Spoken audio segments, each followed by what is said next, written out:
Tu sais d'ailleurs qu'on a acheté des billets pour aller voir le concert à la fin de l'année. C'est vrai. Oui, Ouais. j'étais à l'E3, j'avais fait le concert aussi. Non, là c'est le remake, Le c'est concert pas de le quoi concert de base, FF7. c'est la musique remake. Ah, ok, pardon. C'est Autant un pour truc moi. que t'as pas encore fait. En fait, je Mais j'avais vu. Oui, bah c'est bon. je suis trop dégoûté parce que je voulais qu'on se la raconte. Elle fait ah ouais, le truc que j'ai vu à Los Angeles avant vous là. Non, c'est pas le même. Je sais, c'est pas le même, mais elle nous a un peu cassé. Quoi. Ouais, j'avoue, j'ai essayé de rattraper le coup en la cassant, mais ça a pas marché. Tu connais un peu les musiques de ce jeu-là, que truc là ou je t'en fous. d'FF7 Ouais. Ouais, Ouais, tu connais les bien jeux sûr, vidéo ouais. ou pas? Tu connais les jeux vidéo? FF7 c'est celui que j'ai peut-être le plus joué, auquel j'ai plus joué. Tu vas faire le remake qui sort prochainement en Non, avril. je pense pas. Ok, et bah J'aurai pas le temps. sur Tu devrais. cette déception, C'est vrai. je pense qu'on va lancer le contrecast. C'est l'épisode 16. C'est parti.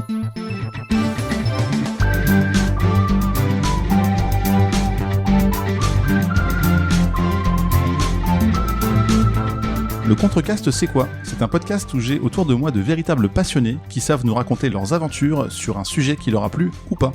Vous le savez sans doute désormais, chacun a sa chronique, puis on échange entre nous. On commence par un traditionnel tour de table avec celui que je charrie un peu trop souvent pour son âge, alors qu'on pourrait dire de lui que c'est un sage. Bonsoir Quetrus.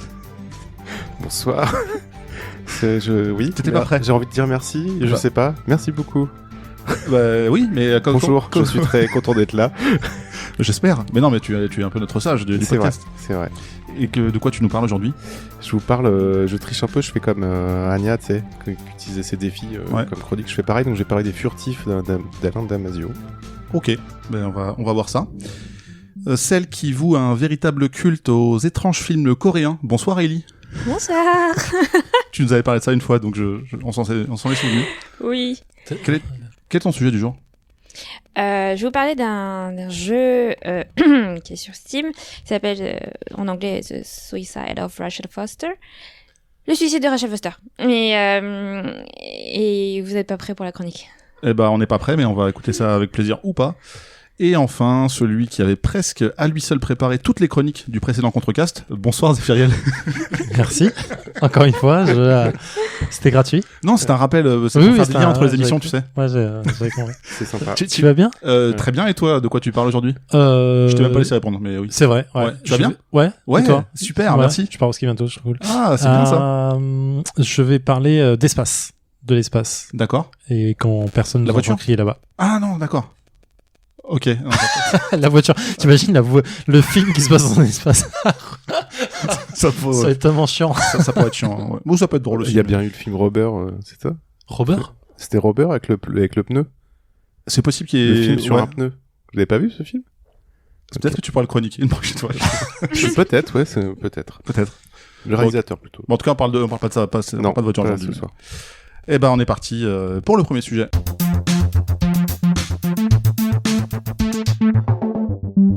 Il faut savoir qu'on a un chroniqueur. On lui demande son sujet pour le prochain épisode et il arrive avec son défi.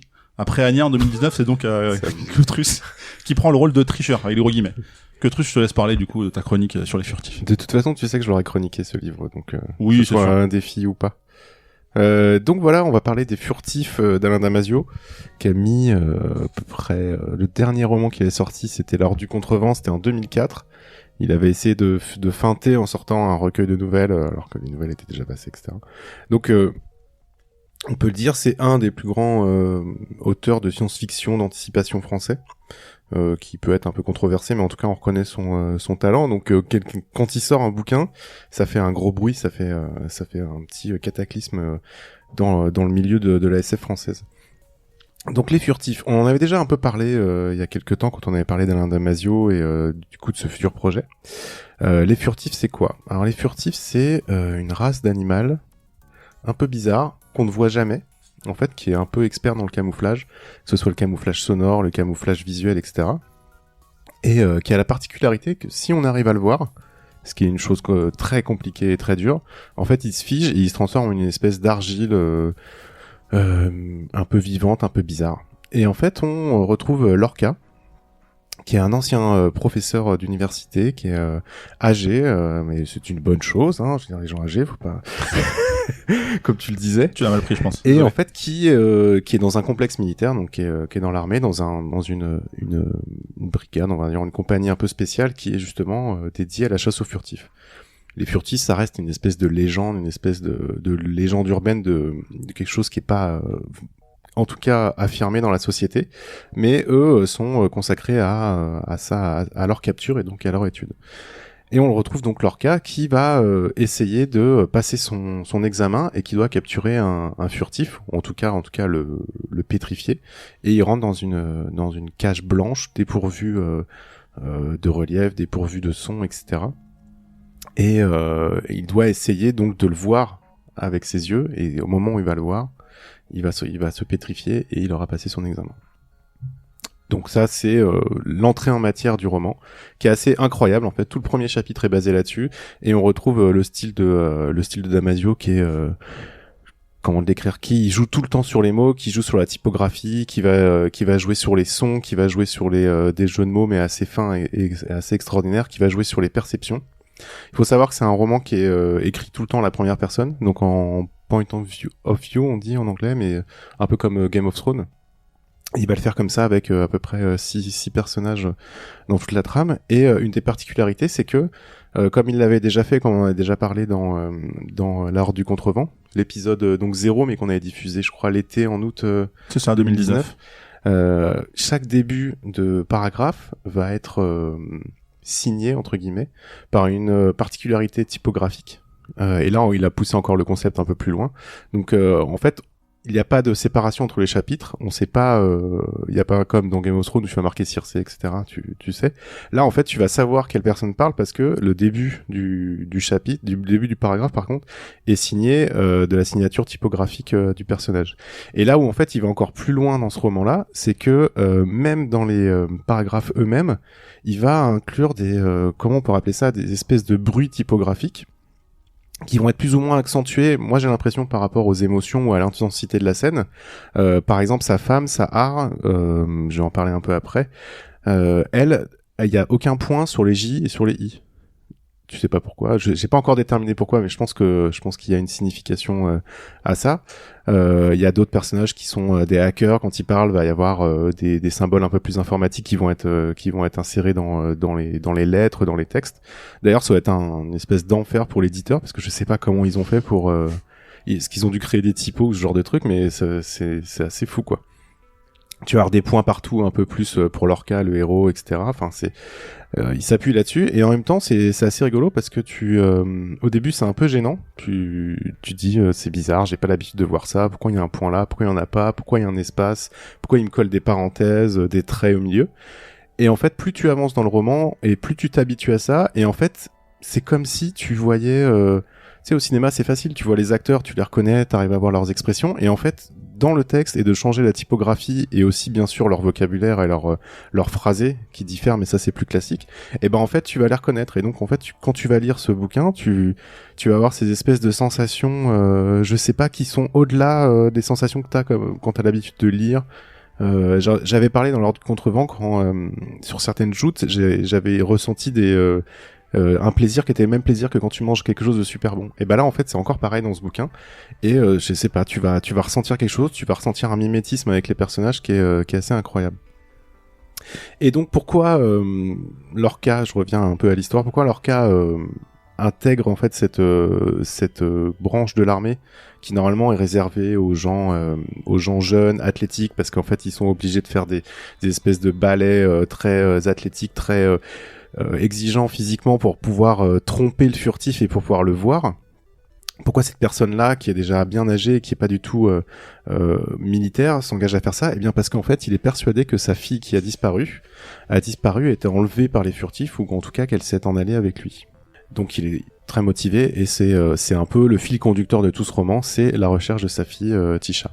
Le fait que sa fille ait disparu, ça a créé un malaise aussi dans son couple. Donc sa femme Sahar se sont séparés, et sa femme, elle, va servir en fait à la narration et à Damasio à faire ce qu'il aime faire, c'est-à-dire avoir un regard politique et un regard critique sur à la fois donc la mondialisation globale de l'industrie, du commerce, de la finance, et aussi les pertes de liberté que tu peux avoir dans la société. Je vous donne des exemples en fait dans cette société un peu anticipée qui est très proche. Je me rappelle plus exactement la date, mais je crois que ça doit être 20 ans plus tard ou 40 ans, mais en tout cas très très proche. On a un monde qui est complètement régi par la pub, qui est complètement régi par les grandes sociétés, LVMH, Orange, Nestlé, etc. Par exemple, quand tu vas marcher dans la rue, tu vas suivre il y a des lignes en fait qui vont capter ton empreinte numérique et qui va te proposer en fait des pubs en permanence, qui va te proposer des écrans et ça va s'afficher en permanence, etc. Et il y a une petite scène en fait, un petit chapitre où Lorca va retrouver justement sa femme et il est aidé par un hacker qui lui va déjà lui permettre de rentrer dans des quartiers dans lesquels il n'a pas le droit de rentrer normalement parce qu'il n'a pas le forfait adéquat. Et aussi qui va lui permettre d'éviter d'être attaqué entre guillemets par toutes ces pubs un peu intrusives, par toutes ces propositions d'achat, etc. C'est un petit peu un épisode de Black Mirror finalement. Alors on est complètement dans du Black Mirror là-dessus. Et donc pourquoi il va voir sa femme ? Parce qu'en fait sa femme, elle propose des enseignements gratuits et libres à des gens et de façon orale, ce qui est complètement interdit dans cette société et complètement loufoque. Je te coupe parce que j'ai l'impression que Zef avait envie d'intervenir sur le Black Non, Mirror. Black Mirror, c'est la référence de merde maintenant, faut arrêter. C'est plus Philip K. Dick qui avait déjà inventé le côté pub personnalisé des gens suivant leur regard et le reste du truc. Donc Non, mais revenons au vrai, s'il vous plaît. Ok, voilà, on échange, c'est très bien. Non, mais on parle d'Amasio qui est un des plus grands auteurs du monde aujourd'hui. Genre, on peut le comparer à Philip K. Dick, ça me gêne moins que le comparer à ça Black me Mirror. dérangerait pas. Il y a plein qui sont pas d'accord, mais, voilà, non mais moi, voilà, je suis tu vois, assez d'accord. Pardon, alors continue que tu. Et donc sa femme en fait enseigne librement des connaissances, ce qui paraît complètement aberrant de cette société et qui ne plaît pas trop aux multinationales parce que elle préfère contrôler l'enseignement et le faire payer effectivement. Et sur l'histoire, j'ai terminé juste par un petit extrait que j'aimerais vous lire en fait parce que il imagine dans ce monde-là qu'en fait l'État est complètement démissionnaire, a complètement abandonné un peu la gestion des villes, la gestion des citoyens et en fait ce sont donc les grosses multinationales qui ont racheté les villes. Paris a été racheté par LVMH, Lyon par Nestlé qui s'appelle Nestlyon et Orange évidemment par la ville d'Orange. Et que c'est plus facile pour eux. Ça défonce. Rien que ça défonce. Ouais. On est quand même sur de l'anticipation, je veux dire, ça n'existe pas. Bercy ne s'appelle pas Hôtel Accor Arena et aux États-Unis tous les trucs. Donc en fait là on a donc sa femme qui raconte un peu ce qui a été fait pour la ville d'Orange et je vous lis juste un petit extrait. Alors Orange a commencé par faire ce qu'ils font dans toutes les villes libérées. Ils ont mis en place leurs 3 forfaits citoyens, un forfait privilège pour les citoyens aisés, et leurs familles, un forfait premium pour les classes moyennes et un forfait standard pour les plus démunis. Et à ceux qui ne pouvaient pas payer le forfait standard, ils ont proposé de partir, d'abord gentiment avec une prime de départ, puis un peu moins courtoisement avec des lettres et des huissiers, puis encore moins courtoisement avec le retrait des aides sociales et l'interdiction de l'école aux enfants. Ça suffit 9 fois sur 10. Mais les 10% restants n'ont pas voulu céder, ils se sont battus jusqu'au bout, afin de garder leur logement et de rester citoyens de la ville. Après, ça explique, c'est un des collectifs qui s'est retranché dans une tour et qui s'est fait attaquer, etc. Il y a eu voilà, enfin, un bel avenir qui j'espère n'arrivera jamais, qu'on arrivera peut-être à stopper un peu cette folie mercantile. Mais voilà, et donc, voilà, c'est du pur Damasio, c'est-à-dire qu'on a c'est presque en fait un mélange entre la Horde du Contrevent qui était vraiment très lyrique, très fantastique, et en même temps la Zone du Dehors qui était elle très politique, très science-fiction. Et là, j'ai l'impression qu'il a un peu mélangé les deux. En plus, en s'éclatant sur les sons, parce qu'il adore ça, il adore faire la recherche sur les sons, il adore tout ce qui est musical, etc. Et il s'en donne un cœur joie dans ce roman. Donc voilà, pour moi, c'est un grand oui. J'ai été transporté dès la première, deuxième page, et j'en peux plus, et je continue. Et c'est encore un grand bravo, et encore une grande œuvre. J'aurais 2 questions à te poser, une qui est un peu nulle et une intéressante. La première nulle, c'est est-ce qu'il y a des personnes qui achètent ce livre et se disent « Ah mais il manque des caractères, c'est mal imprimé », qui le ramènent en fait, ne connaissant pas l'auteur. On connaît des anecdotes par rapport à ça ou... Eh ben non, j'en connais pas, mais effectivement, la première fois que j'ai lu le paragraphe de Sahar, donc sa femme, j'ai fait merde, il y a un problème en fait. Ah donc comme quoi, c'est même sur toi ça marche pas. Ouais, alors, mais après tu fais ah non en fait c'est normal, ok, et tu cherches le deuxième sens derrière. Ok. Et là, ma question qui était un peu plus sérieuse, c'est si aujourd'hui on n'a jamais lu un Damasio, tu conseillerais lequel en premier, en incluant celui-ci peut-être, mais même si tu l'as pas terminé. C'est compliqué. En fait, je conseillerais peut-être une nouvelle d'abord. Je conseillerais Elle le vire, qui fait partie d'ailleurs du recueil de nouvelles d'Alain Damasio qui s'appelle Aucun souvenir assez solide. Ça montre bien son style, ça montre bien un peu ce qu'il arrive à faire en fait avec les mots et comment il joue avec la langue française. Et sinon, je pense que vous pouvez commencer directement avec Les Furtifs en fait. D'accord, parce qu'il est plus simple peut-être à lire, il Il est pas actuel. plus simple, mais je trouve que c'est ce que je disais tout à l'heure, c'est que ça combine bien en fait son engagement politique et critique du monde dans lequel on vit, et en même temps tout cet aspect fantastique qu'il arrive à insuffler à ses romans. Ok. Ellie, je sais pas si t'as déjà lu de Damasio ou... Ah non, justement, j'avais posé cette question parce que, en fait, tu m'as beaucoup donné envie et c'est vrai que comme je connais pas très bien l'univers et encore moins, comme tu disais, sa façon de, sa typographie, etc. Est-ce que, ouais, effectivement, peut-être pour un défi. Pardon.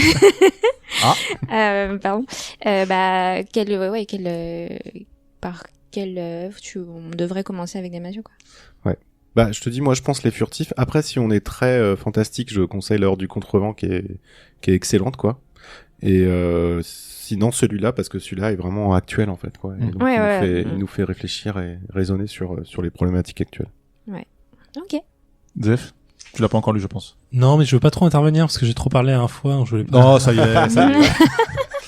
Non, mais le bouquin est sur mon bureau, donc je dois le lire aussi, donc je sais que je vais kiffer. En fait, j'ai très envie de le commencer, mais j'ai envie de le retarder parce qu'une fois que je l'aurai fini, il y en aura plus. Donc et j'ai pas trop le temps en même temps, donc ça marche. Mais oui, bien sûr, c'est vendu de base pour moi, et je rejoins Kétrus sur le côté la Horde du Contrevent est peut-être dur pour commencer, parce que moi j'ai découvert Damasio avec ça, et du coup les premières pages sont dures, en fait les premières pages chapitres sont assez arides parce que c'est un style vraiment à part, et tu comprends pas, en fait, tu comprends pas où tu continues à lire, mais tu comprends pas exactement ce que t'es en train de lire, mais et t'as un déclic à moins du premier quart du bouquin, et là tu commences vraiment à kiffer, en fait, mais c'est un peu c'est un peu aride au tout début, quoi. Ouais. Et mais voilà, en fait il a ce don de jouer avec tout le bouquin, en fait. C'est pas juste de la lecture, c'est pas juste de l'œuvre écrite qui fait, ok, il fait de belles tournures de phrases où il implique bien ses persos, tout ce que tu veux, c'est juste que il a le don de tout faire, en fait. Voilà, le caractère a changé, il faut avoir un support pour pouvoir comprendre ce que t'es en train de dire et qui est en train de parler et tout, et moi je trouve ça fou, en fait. Il dépasse le cadre de son livre, et c'est magique, quoi. Ah, j'ai oublié de le dire aussi, il y a, comme il avait fait pour La Zone du Dehors et La Horde du Contrevent, il y a une bande originale. C'est-à-dire, alors, dans les éditions, je sais que dans les éditions de La Volte, donc les éditions non poche originales, il y a toujours, en fait, les CD. Avant, il y avait des CD, maintenant, en fait, t'as un petit code pour télécharger. Donc, je sais pas si ce sera le cas dans les éditions poche, mais en fait, t'as toujours une petite bande originale à écouter en même temps que tu lis. D'accord, mais ça, après tu passes au morceau suivant en fonction de ta vitesse de lecture, ça se passe comment, enfin... Non, bah, tu t'adaptes. Tu lis à la vitesse de la musique, quoi. Ouais, non, il y a pas une bande, originale qui fait 700 pages, quoi. D'accord. Entre guillemets, de lecture. Ok. Ce qui fait 704 pages, je crois. Ouais, c'est ça. Ok. Eh ben, merci beaucoup de nous avoir parlé des Furtifs de Alain Damasio, qui est sorti en 2019. Et je n'ai pas noté le prix, mais... 25 €. 25 €. Merci, Kétrus. Quand Ellie m'a dit qu'elle voulait parler d'un nouveau jeu d'aventure narrative, j'étais plutôt content. Mais j'ai le sentiment que ce n'est pas une expérience si intéressante que ça. Que peux-tu nous dire sur The Suicide of Rachel Foster ? Alors, tout d'abord, c'est un jeu que j'ai un peu connu au hasard, parce qu'un collègue de bureau m'a fait partager le trailer. Donc, comme il savait que j'ai beaucoup aimé Firewatch et Life is Strange en termes de Walking Simulator, du coup, il s'est dit, bon, bah tiens, je pense que c'est quelque chose qui pourrait t'intéresser. Et du coup, j'ai dit, bon, bah ce sera ma prochaine chronique, Jordan, je vais en parler à tout prix. Et bah ça a été quand même une sacrée douche froide. Donc je vous préviens direct, je vais sans doute spoiler, parce que c'est un jeu où mon ressenti a été quand même très très spécial, au point où je dirais, bon là c'est un premier spoil où je le recommanderais pas. Donc si vous voulez pas savoir et faire le jeu, n'hésitez pas à avancer un petit peu dans le podcast. Mais si vous voulez juste découvrir son avis, continuez bien sûr. Carrément, tu recommandes pas le jeu, quoi. Je vais avancer, tu vas comprendre. Donc The Suicide of Rachel Foster est sorti le 19 février dernier sur Steam, et ça a été développé par un studio italien qui s'appelle 101 Games et édité par Delic Entertainment. Alors pour ce dernier, c'est un studio qui est plutôt orienté point and click, et pour 101 Games, ils ont fait un jeu indé qui a rien à voir en fait sur mobile, qui est un jeu de course un peu action qui s'appelle Fury Road Survivor. Donc je sais pas si vous avez entendu parler. Non. Ok. TSORF, donc j'ai quand même long à dire. Donc le jeu le jeu, se présente à la fois comme une expérience narrative et un jeu d'ambiance angoissant avec une trame qui, à première vue, est très mystérieuse et donc une ambiance très pesante. Donc ça, c'est le début. Mais voilà, donc bon, avant de passer à l'intrigue, je veux mettre un disclaimer parce que le jeu aborde des thèmes que je trouve à la fois difficiles et malaisants.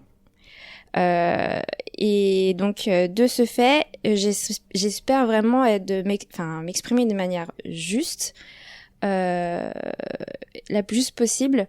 Donc c'est pour ça que je vais devoir spoiler pour vous expliquer certains points en fait. Donc l'aventure commence en 1993 au Montana et vous incarnez Nicole. Qui est du coup votre protagoniste, pardon, et vous recevez des lettres de votre mère qui s'appelle Claire, qui est décédée. Et dans ces lettres, vous découvrez que vos parents ont un hôtel et que vous devez le vendre, et qui serait d'abord préférable, d'ailleurs dans cette vente, de reverser une partie de cet argent.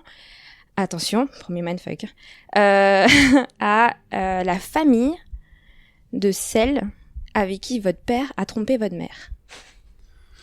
Ok. Donc l'hôtel s'appelle le Timberline Hotel. Ok.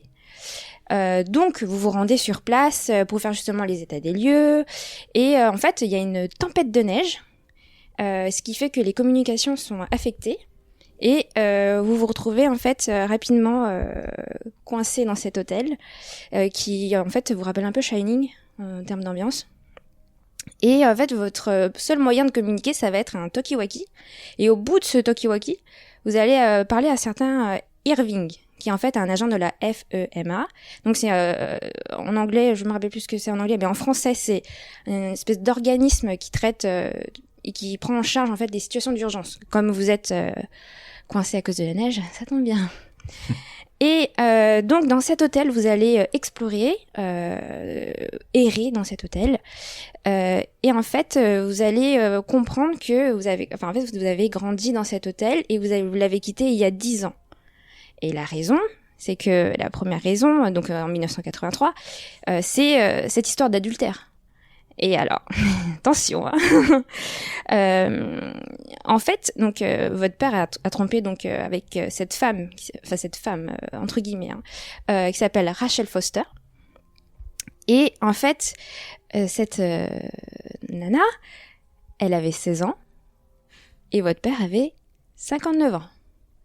Voilà, enfin 49 ans ou 59 ans, enfin quelque chose comme ça. Bon, déjà, l'âge fait que c'est déjà un peu creepy. Et ça s'arrête pas là parce que, en plus, donc troisième mindfuck, elle était enceinte de lui. Oh. Ça va, tout va bien. Voilà, comme indicatrice, tout va bien. Et en fait, et comme ça a été un secret pour personne dans la ville où vous avez grandi, etc. Et bah ça a amené en fait à l'événement crucial du jeu qui est le suicide de cette Rachel Foster. D'où le titre. Je rigole un peu jaune là, mais parce que justement il faut que parce que c'est quand même dur comme jeu. Et donc à noter que le père de Rachel était prêtre, mais accessoirement était le meilleur ami de votre père. Ok. Mindfuck numéro 4. Ok. Merci La part de de sa fille, c'est bien. Ouais. C'est pour ça que je disais tout à l'heure, Zef. Donc, comme je disais, donc vous allez errer dans cet hôtel, au passé, je dirais quand même morbide, et en fait, surtout, cet hôtel est semi-abandonné, et surtout avec cette atmosphère oppressante. Et ce qui va aussi m'amener à vous parler du gameplay. Qui est du coup, comme je vous ai dit, un walking simulator. Mais alors, mon premier gros point noir, c'est cette façon de marcher très lente, qui est vraiment tellement lente. Enfin, je suis pas une speedrunneuse, par exemple, qui a besoin de rusher tout. Sauf dans Nier Automata où j'adore dasher pour avancer. Mais c'est la base. c'est quand même la base. Mais alors là, c'était juste, en fait, ça rend l'expérience chiante en fait. Enfin, je suis là à parcourir parcourir les couloirs où je me dis mais ils sont sans fin. J'ai envie d'accélérer, de savoir plus vite qu'est-ce qui se passe derrière cette histoire, etc. Et donc du coup le jeu se découpe en journées, un peu comme Firewatch. Et vous en avez 9. Et je dirais que vous avez il faut à peu près 3 heures pour clôturer le jeu. Et là aussi, là où ça me rappelle aussi Firewatch, c'est que vous avez des phases de dialogue avec ce Irving, et ce qui rappelle un peu ceux avec Delilah. Oui. Donc voilà. Donc après, donc dans ce jeu, donc comme je disais, c'était une expérience narrative et surtout très directive parce que Irving il va énormément vous diriger dans ce qu'il faut faire pour que vous puissiez découvrir plus d'indices, etc. Et je trouve que le rythme est tellement étrange parce que, enfin, ça m'a laissé un peu pontoise parce que au début, donc c'est très lent, voire un peu trop lent. Déjà que la marche est lente. Donc la partie est lente, donc on va dire à la moitié on va dire au 5e jour, j'avais toujours pas, j'arrivais pas à comprendre où est-ce qu'on converge. Et à la fin, pas la Bérésina, mais c'est tout arrive, tout se précipite, vous avez les clés, enfin vous avez tout qui arrive et vous en voyez un petit peu plus clair. Et encore. Donc je trouve que la dynamique en elle-même était pas très bonne, c'était pas très bien mené malgré cette atmosphère pesante et ce mystère plus ou moins haletant, enfin, c'est ce que je pensais au début. Donc ensuite, donc le jeu va prendre un virage que je dirais quand même inquiétant et je vais peser mes mots. En fait, dans les phases d'exploration, donc dans la première partie, donc elle est assez classique, voire assez moyenne. Et en fait, on vous laisse même au bout du milieu du jeu, on vous laisse présager que il y a une présence de fantômes en fait dans cet hôtel, sachant que il y a très peu voire zéro jumpscare. Même si voilà, le son est fait que on entend les bruits des volets claquer, il y a pas de présence typiquement. Mais on vous fait croire qu'il y a un fantôme, etc. Donc ouais, ok. Et puis donc on vous explique petit à petit que cette Rachel souffrait de dyslexie et qu'elle était malmenée par ses camarades de classe.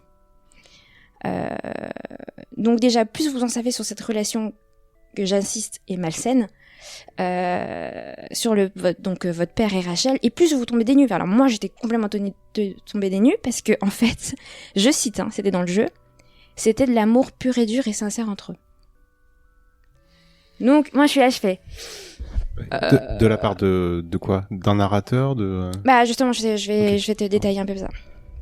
Donc c'était une troisième personne qui a parlé de cet amour, qui était témoin en fait de cet amour et qui te le dit parce qu'il a été témoin de ça en disant oui c'était que de l'amour entre eux, etc.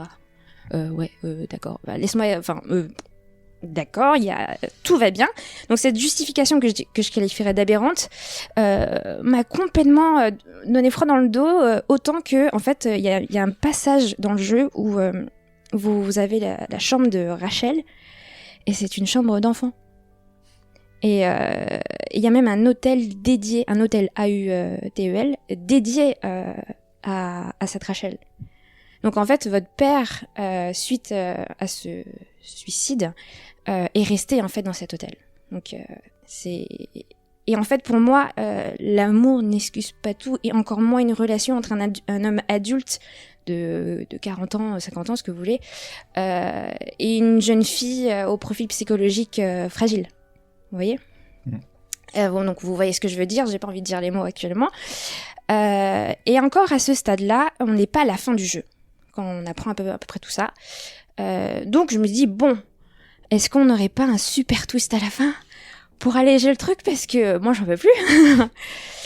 Et première vérité en fait, ce Irving n'est pas celui que vous croyez. Donc je vais vous le dire. Donc spoil. En fait c'est le frère de Rachel. Ok. Et c'est pour ça que je disais il a été témoin parce qu'il vivait avec Léonard dans cet hôtel. Donc je me dis mais en fait son frère, tout va bien, il voit sa sœur sortir entre guillemets avec un adulte, il cautionne ça en disant oui c'était de l'amour. On connaît l'âge du frère ? Je pense que c'est un grand frère. D'accord. Et donc la mort de Rachel n'est pas en fait un suicide, parce qu'en fait, donc cette histoire d'adultère, etc., c'était la mère qui a maquillé ça en suicide. Donc, elle est responsable. Donc, c'est un meurtre. Ok. Donc, en fait, c'est pour ça que tout le long du jeu, ce frère, donc Irving, il voulait justement vous donner un tas d'indices pour que vous puissiez comprendre que ce n'était pas un suicide, mais du coup un meurtre. Et c'était, on va dire, orchestré avec la complicité du père, qui savait que c'était pas un suicide, mais un meurtre. Et pour vous laisser une espèce de, je sais pas, de léguer quelque chose à, je sais pas, là, c'est 6e mindfuck, je sais plus où j'en suis dans les mêmes mindfuck, mais je suis là, je fais, ok. Donc en fait, pour moi, je trouve ça encore plus grave, parce que on essaie presque de faire passer Léonard pour une victime dans cette histoire, parce qu'il en a à pleurer celle qu'il aime. Enfin, ok. Et en fait, on se rend compte que Irving, c'était sa mission en fait de vous faire, de mettre en lumière ce qui s'est passé à sa sœur. Et en fait, c'est marrant parce que, enfin, on est quand même dans une situation en ce moment. Il y a pas très longtemps, on a eu les Césars. Il s'est passé des choses, il s'est dit des choses. Et en fait, cette position de victime me dérange fortement. Donc c'est pour ça que, et encore sur la fin. Vous avez un espèce de choix débile parce que vous découvrez tout ça. Donc en gros, Irving dit bon bah voilà, j'ai réussi ma mission, tu t'as découvert la vérité, et après paf, il disparaît. Il s'est suicidé, je sais pas où, dans la neige. je fais d'accord. Et en plus, donc je sais pas pourquoi, d'un coup en fait, je pense que vous avez on a reçu un espèce de coup dans la nuque. On se réveille dans la voiture. Et en fait, si on allume la voiture, on se suicide. En gros, ça allume un gaz dans la voiture. Ok. Et c'est quoi ce jeu-là? D'accord. Du coup, je suis là, je fais mais attends, comment donc en gros, c'est peut-être Irving qui n'est pas mort et qui aurait orchestré encore ça. Et en fait, on a la possibilité, de sauver votre personnage en réussissant à éteindre le truc. Je sais plus comment. Enfin, en fait, il y a 2 fins, et les 2 fins pour moi sont complètement débiles. Donc j'étais là en mode d'accord. Et en fait dans l'autre fin où vous vous sauvez entre guillemets, donc vous décidez de pas vendre l'hôtel, vous le gardez en mémoire de vos parents, et dans l'autre bah vous mettez fin à vos jours. Donc cette espèce donc pour moi ce jeu il a 0 remise en question, une espèce de trame tellement étrange. En fait c'est la première fois que je fais une chronique aussi où à la fin d'un jeu, je me dis, je suis dégoûtée d'y avoir joué. Vous comprenez? Ouais. Et au début, je me dis, bon, ça se trouve, c'est un peu comme Life is Strange. Il y a eu un meurtre, on doit à peu près savoir ce qui se passe derrière. Et en plus, ça s'appelle Rachel aussi. Donc je me dis, bon, bah, le trailer m'avait bien botté. Et là, je me dis, je regrette de m'enfoncer dans ce truc-là. Et en fait, ce qui est assez marrant, c'est que sur Twitter, ça a beaucoup réagi. Il y avait même une femme, une nana, je crois, elle s'appelle Nathalie, qui a fait un thread qui disait ne jouez pas, ne le streamez pas, ce jeu est complètement malaisant. Et il y avait le studio qui a répondu en disant oui, mais c'est de la fiction. Mais c'est quoi le propos en fait? Ils ont expliqué un peu leur intention ou pas? Je pense que ils ont pas vraiment, pour eux, c'était juste une expérience narrative avec une trame difficile. Mais en fait, je trouve qu'ils ont ni eu l'angle d'attaque pour bien le. Enfin, je trouve que l'histoire à la fin, c'est complètement dénué de sens et de moralité. Le studio, c'est pas vraiment positionné en disant. Ils ont juste dit, faudrait que je retrouve le tweet en disant, oui, bah c'est que de la fiction, vous devez pas prendre à cœur. Donc c'est pour ça qu'on a mis des disclaimers. On mettra le lien du tweet dans la description. Ouais. Donc voilà, en plus, qui plus est, cette Nicole qui au départ disait oui, je reste 5 minutes dans cet hôtel, après je me barre. À la fin, bah, et là en disant, on est passé d'une espèce de femme forte à une femme qui accepte presque tout. Je sais pas, je trouvais ça tellement bizarre, l'évolution même de ton propre personnage. Donc je dirais que pour moi le studio s'est vraiment trompé dans l'approche et surtout comme je disais à Ketrus l'angle d'attaque sur des thèmes qui pour moi sont quand même difficiles et que moi je cautionne pas et qui nous livre un final tout sauf avec du bon sens et de la moralité. Donc on pourrait les points positifs de ce jeu, je dirais que cette montée, cette tension croissante, et au final l'exploration est quand même si moyenne et pas trop mal faite, exécutée, avec cet hôtel vaste et apaisant. Mais pour moi l'histoire fait que je trouve ça trop glauque en fait. Donc je sais pas, j'étais très très mitigée et je pense que je suis pas la seule en fait. Et c'est pour ça que je prends beaucoup de pincettes et j'espère avoir été juste dans mes propos sans et en même temps je suis un peu sincère sur mes ressentis du jeu quoi. C'est assez difficile de réagir face à cette histoire parce que particulièrement moi ça m'a foutu la chair de poule. Enfin à chaque fois que tu racontes un truc je fais putain mais c'est pas possible. Après alors oui c'est une fiction. C'est un constat. Après, est-ce que on va dans ce genre de fiction ou pas? À quel moment on peut aimer ce genre d'histoire? Je sais pas. T'as été prise par le thème, mais parce que, mais voilà. Juste pour y reparler un peu plus du jeu en tant que tel, qu'est-ce qui t'a motivé dans le trailer à lancer ce jeu? Bah moi j'aime bien. Enfin moi c'était vraiment de savoir ce qui se passe en fait derrière ce côté un peu Shining déjà, et de dire ok. Je veux en savoir plus. Je veux savoir pourquoi qui est cette Rachel Foster, parce qu'au final elle est jamais intervenue dans le jeu. Qui est cette Rachel Foster? Parce que dans Life is Strange, on savait que Rachel était morte, mais on l'a imagée, il y a des séquences et tout. Là, rien du tout. Et encore, peut-être mieux, c'est mieux ainsi, parce que si c'est pour montrer des scènes un petit peu gênantes, voilà. Et ouais, c'était vraiment de me dire qu'est-ce qui se passe. Moi, je suis très bon public de savoir tout ce qui est thriller, etc. Alors là, du coup, malheureusement, parce que j'aurais pas dû être aussi curieuse. Mais voilà, c'était vraiment ce côté Walking Simulator, un thriller. Le trailer a l'air pas trop mal en termes de design, etc. Donc l'atmosphère oppressante, j'étais plutôt partisante. Et au final, je pensais pas, mais alors pas une once que ça allait aller se faire vers ça, quoi. Vraiment. Voilà. Zef, je sens que tu veux intervenir. En fait, non. Bizarrement, je sais pas.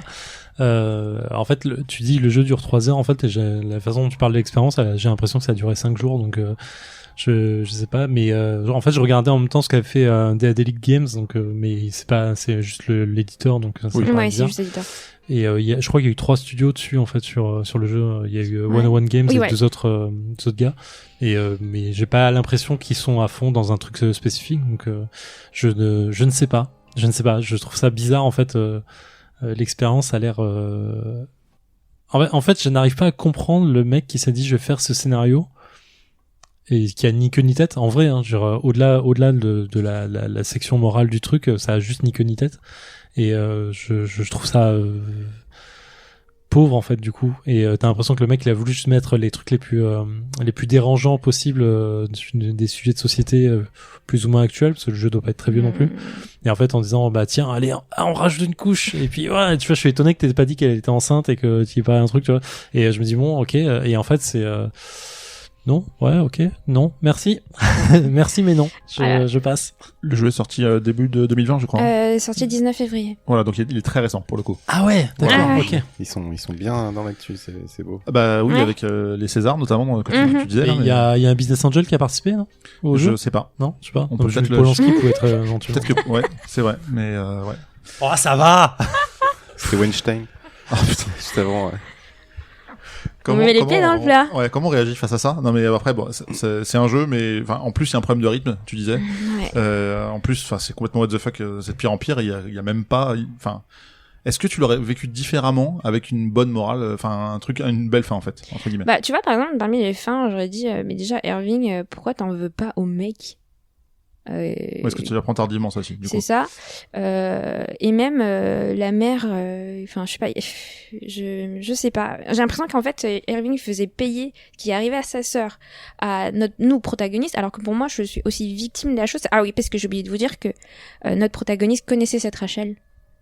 C'était sa meilleure amie. C'était pas sa meilleure amie, mais Non, vas-y, allons dans le glauque jusqu'au bout. oui, non, mais genre, c'était pas sa meilleure amie, mais elle se connaissait. Mais en gros, donc Nicole éprouvait un sentiment de jalousie, parce je pense qu'elles avaient à peu près le même âge, un sentiment de jalousie très fort, parce que du coup, Rachel avait toute l'attention que son père ne lui avait pas donnée.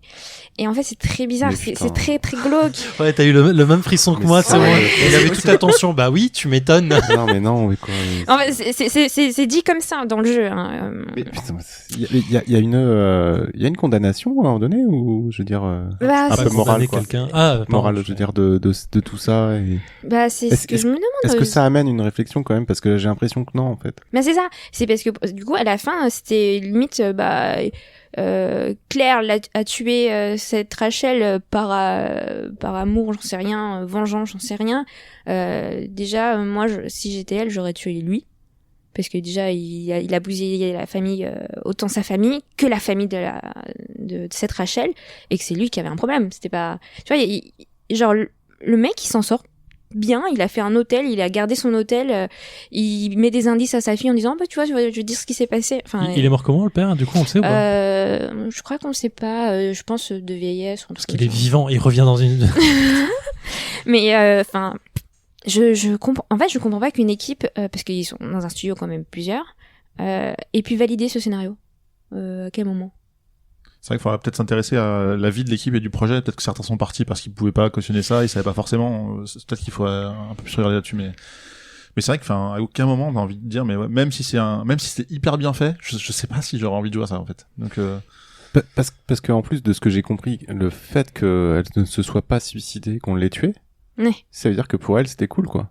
Comme situation. Parce que, alors, je pense qu'il y a une espèce d'abus de pouvoir, parce que elle s'est faisait bully carrément par ses camarades de classe à cause de sa dyslexie, et qu'elle a trouvé une personne de confiance, entre guillemets, en cette personne qui était votre père, et que lui, il a dit, ah, bah, tiens, je vais m'occuper de toi, et là, ah, paf, ils sont tombés amoureux. Non, mais il y a pas de sens. Enfin, pour moi, c'est de l'abus de confiance, tu vois ce que je veux dire? Ouais. C'est encore pire. Et du coup, ouais, il y a aucun.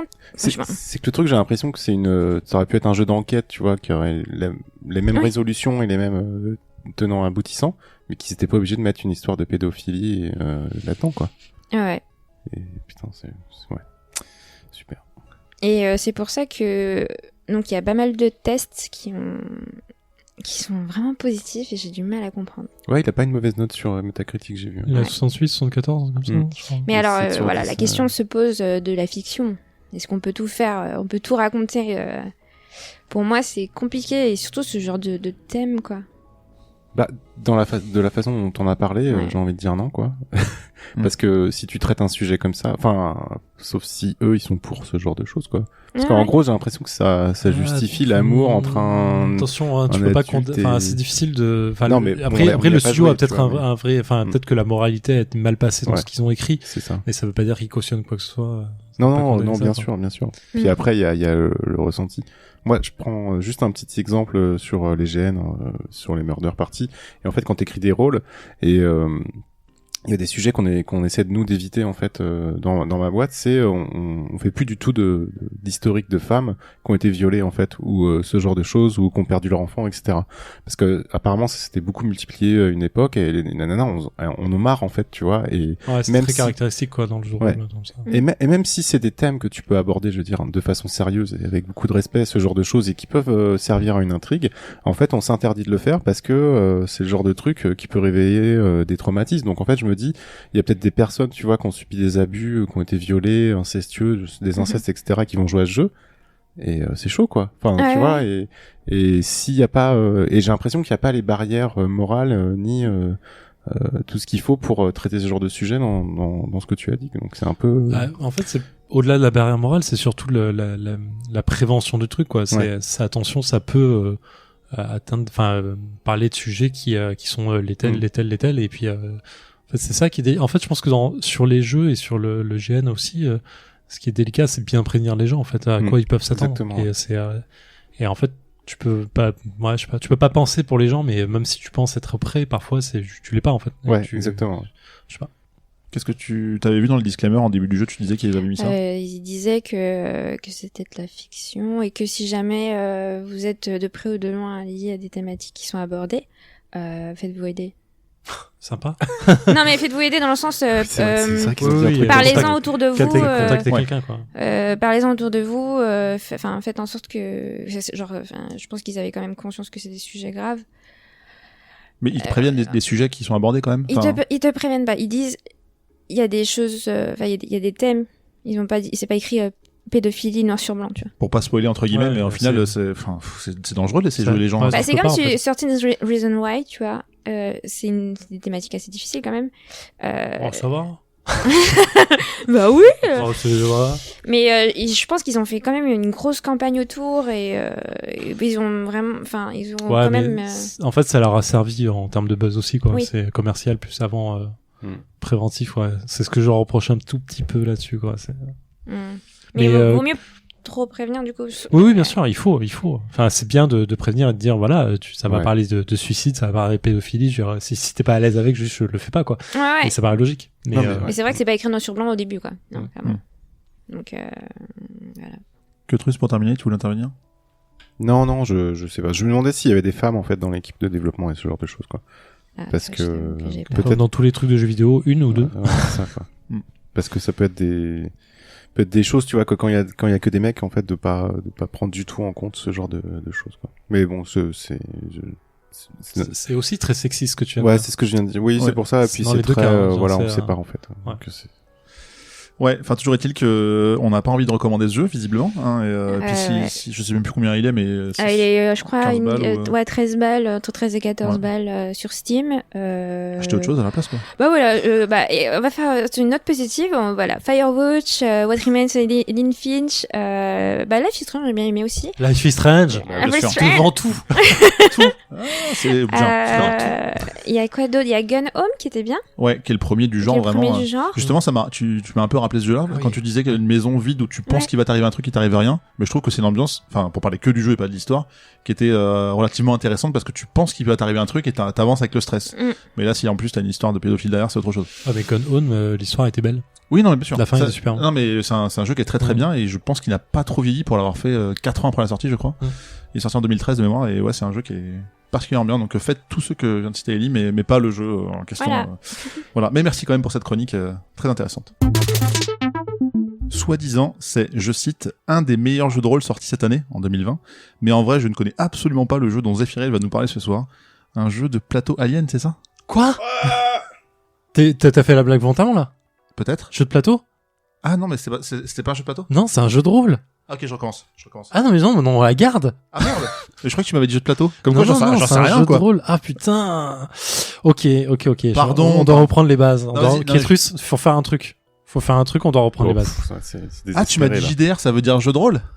Ok, pardon. J'ai dit role-playing game en plus. Non, mais j'ai préparé le podcast à l'arrache. Et du coup, j'ai écrit plateau. Non, mais c'est écrit au-dessus. Alien the role-playing game. Ah, ok, c'est pas un jeu de plateau. Non. Sinon, il va marquer board game. Non, mais en fait, je voulais faire une petite blague exprès pour enchaîner par rapport au sujet d'avant qui était très compliqué. Écoute, je vais essayer de remonter un peu tout ça. On va partir dans l'espace. Il y a plusieurs franchises dans le monde qui sont vraiment excellentes, qui sont au-delà de tout et qu'il faut absolument connaître dans sa vie pour pouvoir se prétendre avoir vécu une vie normale. 1. Star Wars. C'est obligatoire. Sans ça, vous pouvez pas. 2. Alien. C'est pas dans l'ordre, mais c'est la base. Alien, la célèbre franchise créée par Ridley Scott, c'est même pas créé par Ridley Scott, il a créé l'univers, il a créé le premier film, puis ça a été repris derrière par Cameron, puis ça a été repris derrière par Finch, et ça a été repris derrière par Jean-Pierre Jeunet, et ça a été repris derrière par Ridley Scott qui en a fait de la merde. Donc, on va s'arrêter aux 3 premiers, parce que même le 4e est quand même assez... voilà. Est sorti comme ça, un peu, venu de nulle part. Franchement, on l'avait pas vu venir, très peu. En Kickstarter l'année dernière, le jeu de rôle Alien, édité par Free League. C'est une boîte d'édition qui a fait Tales of the Loop, si j'ai pas de conneries, qui est suédoise.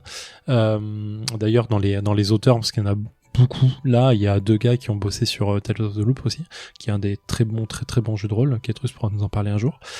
Et Alien, je sais même pas comment c'est ça en fait. Voilà, ils ont sorti le jeu de rôle, le KS a cartonné. Ils ont fait un gros KS avec un bundle à $150 et le jeu de rôle de base tout seul est sorti par ailleurs, dispo chez Free League. On savait pas s'il allait être en vente en boutique derrière, mais il le sera. Il est sorti à $48 ou $49 que vous pouvez avoir il y a facilement, en tout cas sur leur site. Internet. Voilà. Pourquoi ce jeu de rôle est sans doute un des meilleurs jeux de rôle sortis cette année. Déjà parce qu'il va sortir en VF avant l'été là, et ça c'est une très bonne nouvelle. Il va être édité par Asmodée si j'ai pas de conneries, par FFG et donc distribué par Asmodée derrière, à confirmer. Et en fait, Alien dans le monde du jeu de rôle, c'est un peu un truc qu'on essaye de retrouver dans plusieurs univers. Enfin, il y a beaucoup d'univers qui ont essayé de recréer un peu ça. Il y a Mutant Chronicle par ailleurs. Il y a eu plein de trucs du genre. Et aucun des trucs n'a jamais été canon. Aucun des jeux n'a vraiment traité l'univers comme tel. C'est-à-dire qu'on ne retrouvait jamais le côté corpo Weyland Yutani, on retrouvait pas l'univers de purement Alien, et surtout un système de jeu, je trouve, qui arrivait à correspondre correctement à l'univers et te faire comprendre à quel point t'étais dans la merde quand t'avais une créature, parce que chaque univers qui a été créé autour de ça traitait toujours forcément d'un truc un peu baston, où t'avais quand même la horde d'aliens face à toi et t'avais quand même un gros gun pour pouvoir t'en sortir. J'ai pas forcément d'autres jeux en tête qui en parlent bien, mais il y a eu des trucs. Et là, c'est toujours un peu ce côté excitant, te dire tu joues dans l'univers qui est créé pour ça en fait. Donc le bouquin, ça fait environ 400 pages. Il y a plusieurs choses qui sont décrites à l'intérieur. Évidemment, ils font un récapitulatif du monde actuel. On joue en 2183. On est situé entre Alien 1 et Alien 2. Pour rappel, donc on a Ripley, donc à bord du Nostromo, qui s'est posé sur une planète qui est LV426 suite à un appel de détresse. C'est-à-dire qu'il y a Mother, donc le vaisseau mère l'IA qui contrôle le vaisseau sur lequel est l'équipage, réveille l'équipage en disant voilà, on a reçu un appel de détresse sur une planète, il faut vous y rendre, vous n'avez pas le choix, c'est dans le cadre de la compagnie. En fait, ce cadre-là, il est ultra important, pour le film, mais aussi pour le jeu de rôle, c'est de se dire, l'univers, l'espace est à portée de main. Tout le monde et les compagnies ont lancé des vaisseaux partout. Il y a des stations spatiales qui ont été créées un peu partout dans l'espace connu, l'univers espace connu en tout cas. Et en fait, c'est une science-fiction qui est très dure en fait, qui est très froide dans le sens où c'est pas expansionniste et c'est pas on est en train de conquérir le monde, c'est pas du Star Trek, on n'est pas en train de découvrir un super monde, on n'est pas en train de créer des super stations spatiales qui sont belles, dans lesquelles il y a de la vie, dans lesquelles c'est pétillant, dans lesquelles non, là on est en train de créer un monde où les gens vivent dans des boîtes de conserve.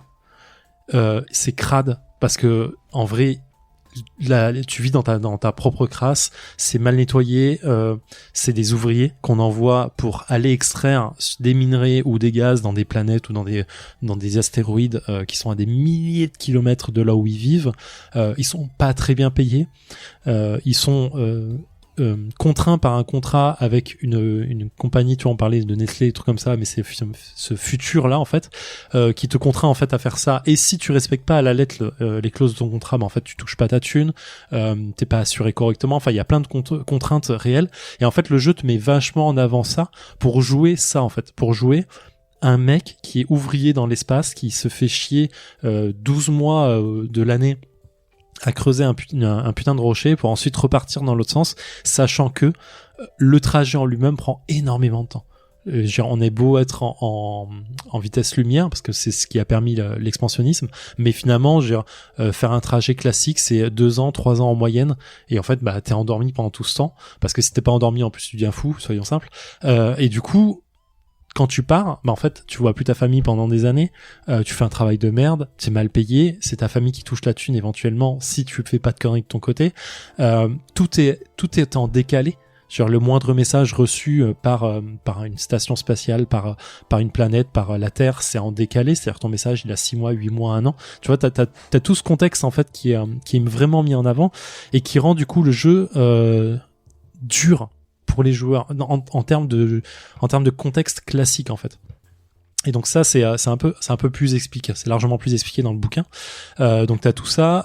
Donc pour revenir sur Alien 1, donc les gens Mother, donc l'intelligence artificielle réveille les gens, les envoie sur la planète parce que la compagnie dit qu'il faut le faire. La compagnie, donc Weyland-Yutani, la méga corpo, ils reviennent avec un alien sur la gueule. Bon, on connaît la fin, ça se passe super mal. Ripley détruit le vaisseau et elle part, elle, en hyper-sommeil pendant 57 ans. Et du coup, on se passe juste avant Alien 2 où elle se réveille, elle est trouvée au hasard dans l'espace par une équipe de secours. Même pas par une équipe de secours, par une équipe de scavengers, parce que les gars repèrent le vaisseau et veulent juste récupérer les pièces dedans. Et comme en fait il y a un être vivant à l'intérieur, ils peuvent pas le faire et on arrive sur Alien 2. Bref, je vais pas refaire les films. Et donc voilà, on part dans cette optique-là et le jeu a 2 façons d'être joué. Ce que je trouve super intéressant, t'as la façon qui s'appelle cinématique et la façon narrative. La cinématique, c'est le film, c'est-à-dire en fait tu reprends vraiment les bases d'un film classique. Le jeu se joue en one shot, c'est-à-dire que j'explique le jeu de rôle pour Jordan. Chacun autour de la table joue un personnage, a une fiche de personnage avec ses caractéristiques et ses compétences. Je vais y revenir un peu plus tard. Et le maître du jeu va décrire une situation à l'oral, hein, s'il n'y a pas de photo, il n'y a pas de jeu vidéo, il n'y a pas de télé, il n'y a rien du tout. Il n'y a pas de plateau? Non, il n'y a pas de plateau. Mais il y a des dés. Et en fait, les gens autour de toi vont interagir avec ça et vont dire, bah voilà, moi je me rends là, ok, bah tu te rends ici, tu ouvres la porte, tu fais ça, il se passe ça, qu'est-ce que tu fais, et ainsi de suite. En fait, le jeu est une action narrative par équipe, grosso modo, par tous ceux qui sont sur la table. Et en fait, on raconte tous une belle histoire ensemble et on raconte où elle va en même temps qu'on l'a créée, en fait. Je suis clair ou pas? Oui. Ça va. Tu me dis quand j'ai une connerie, hein, qu'est-ce que ça n'hésite pas à intervenir. Ok, j'interviendrai. Pour l'instant, c'est génial. Merci. Et donc, du coup, le côté cinématique, c'est de dire, on fait un one-shot. Un one-shot, c'est un scénario qui a un début, une fin, plus ou moins prévu par le maître du jeu. Et là, il précise bien que la fin doit se terminer. C'est extrêmement violent, c'est dramatique. La probabilité de survie autour de la table est prévue entre 10 et 20%. Donc, en général, les gens perdent des morceaux, meurent à la fin, et voilà.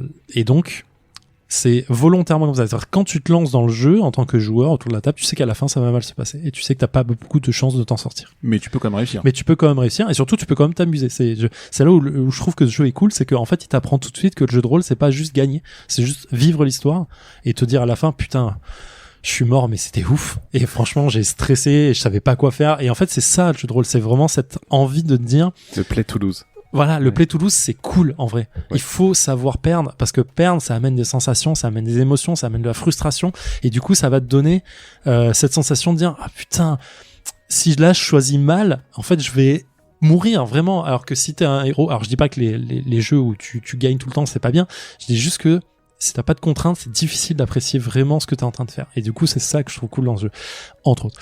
Et voilà, et donc en fait il y a un scénario de base qui est pas fourni avec le jeu mais qu'on peut acheter à côté qui s'appelle Chariot of Gods qui reprend grosso modo une trame classique de Alien. Les gens trouvent un vaisseau dans l'espace et il se passe des trucs derrière.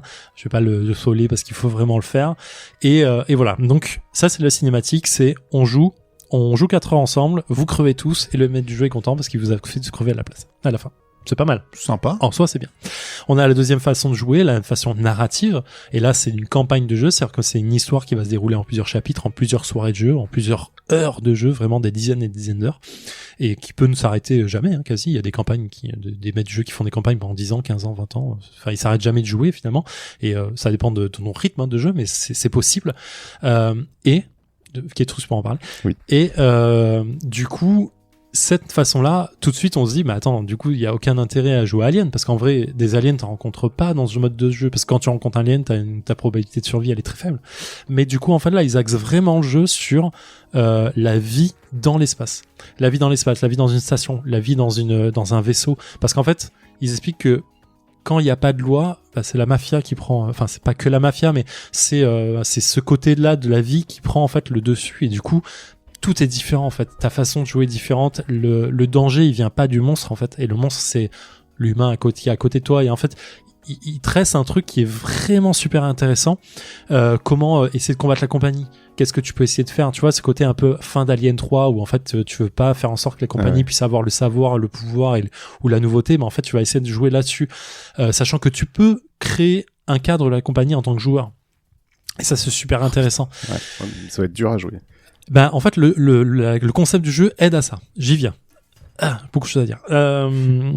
Du coup, tu joues sur tous ces aspects-là et je trouve que la notion narrative elle est vraiment excellente parce que quand vient ce côté étrange de l'alien, mais en fait ça amène une couche supplémentaire et si t'as bien géré ton jeu avant avec le côté vivre dans une boîte de conserve dans l'espace, putain ça te fout encore plus les boules parce que tu sais que t'as pas de sortie en fait.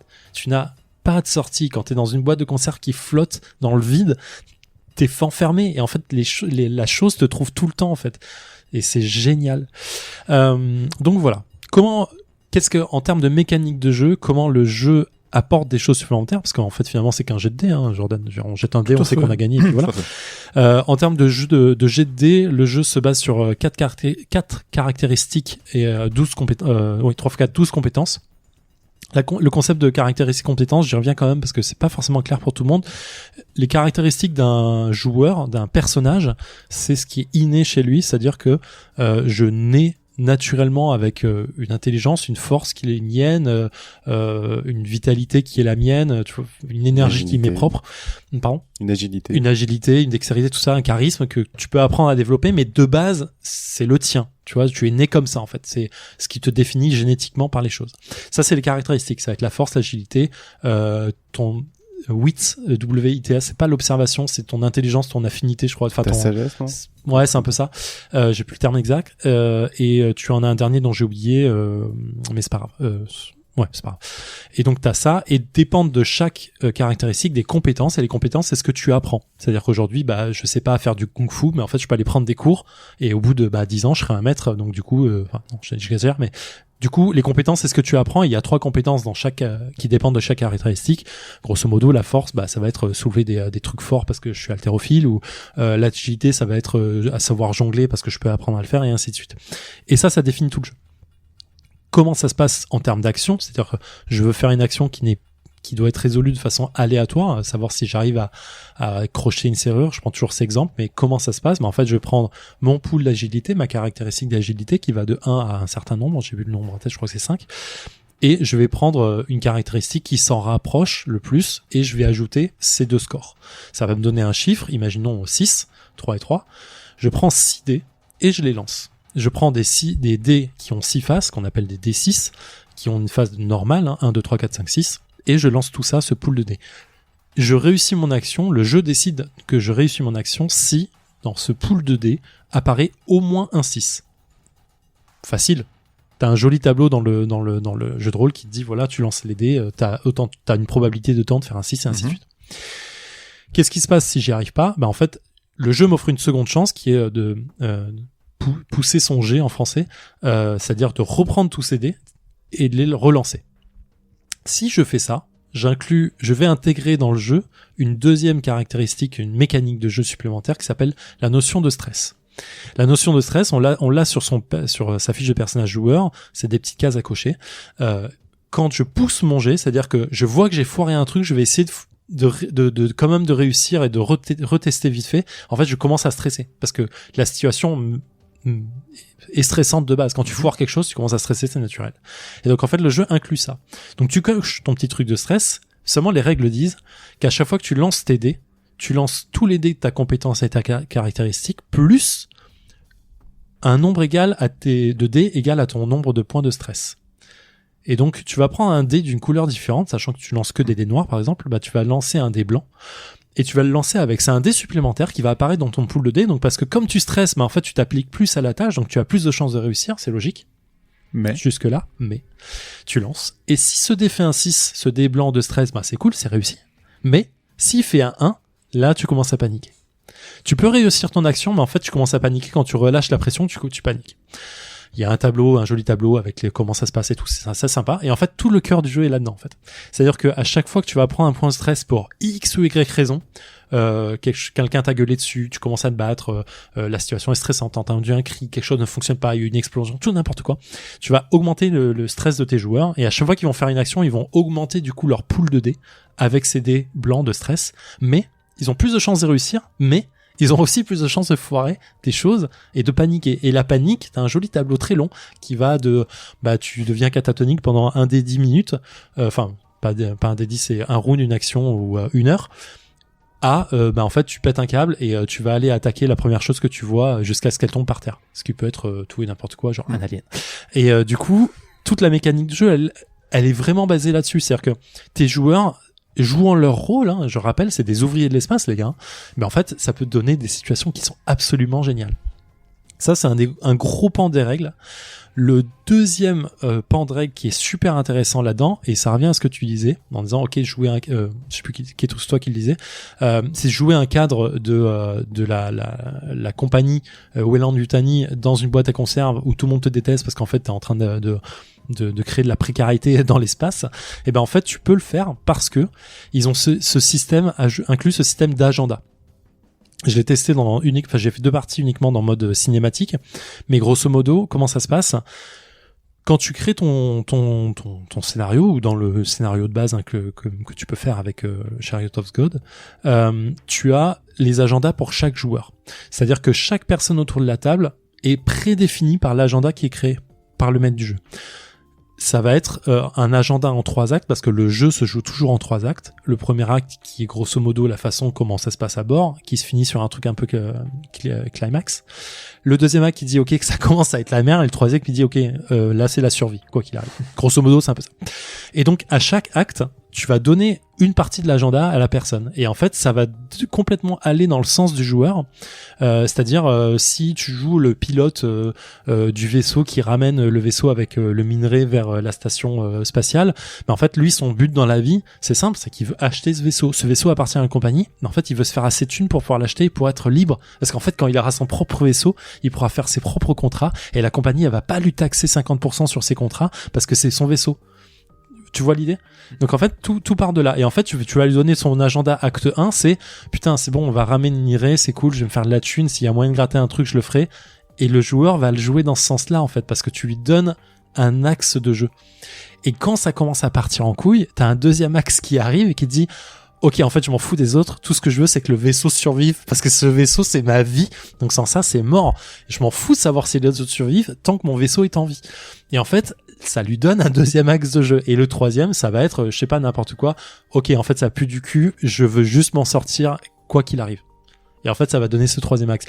C'est pas une obligation contrainte pour le joueur, mais ça lui donne au moins une direction sûre dans laquelle il peut aller jouer, parce que évidemment les autres agendas des autres joueurs autour de la table sont un peu en contradiction avec ça, et du coup tu vas avoir des frictions entre joueurs qui vont naturellement venir autour de ta table, parce que en jeu de rôle c'est le plus dur d'avoir des vraies frictions entre joueurs qui sont sincères, dans le sens je sers mon personnage, parce que dans le jeu de rôle on est tous autour de la table, finalement les mêmes joueurs, on a envie d'avancer ensemble parce qu'on sait que on veut faire l'histoire, on veut aller au bout du scénario et réussir. C'est un peu le but que t'as. Et du coup, c'est toujours dur d'avoir un joueur qui est contradictoire avec les autres en disant bah non, moi je veux pas rentrer dans l'auberge en fait. Moi je veux aller dans la rue d'à côté parce que j'ai vu un mec qui voulait me vendre un truc. Ouais, mais alors ok, tu y vas, et en fait tu fais ton truc, cette quête annexe, et les autres attendent, c'est un peu relou.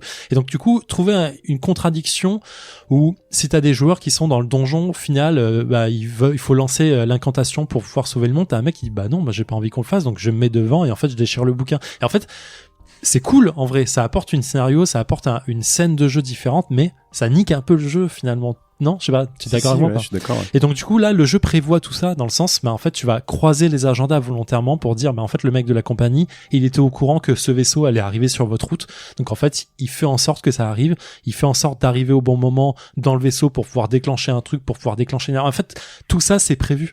Et en fait c'est ultra cool parce que du coup là la première partie je l'ai fait avec on va dire 4 noobs de jeux de rôle vraiment, et en fait c'est instant, les mecs se sont levés en disant je peux te parler une seconde Vera. Et en fait ils ont fait leur jeu j'avais même pas besoin d'être là. Genre moi j'étais là pour les gens autour de moi, mais du coup j'avais même pas besoin de savoir ce qu'ils se disaient parce qu'ils faisaient leur jeu eux-mêmes en fait. Et ils sont revenus en disant bon ok on a un truc à vous annoncer. En fait on a trouvé un vaisseau et tout. Et en fait ok ça roule tout seul.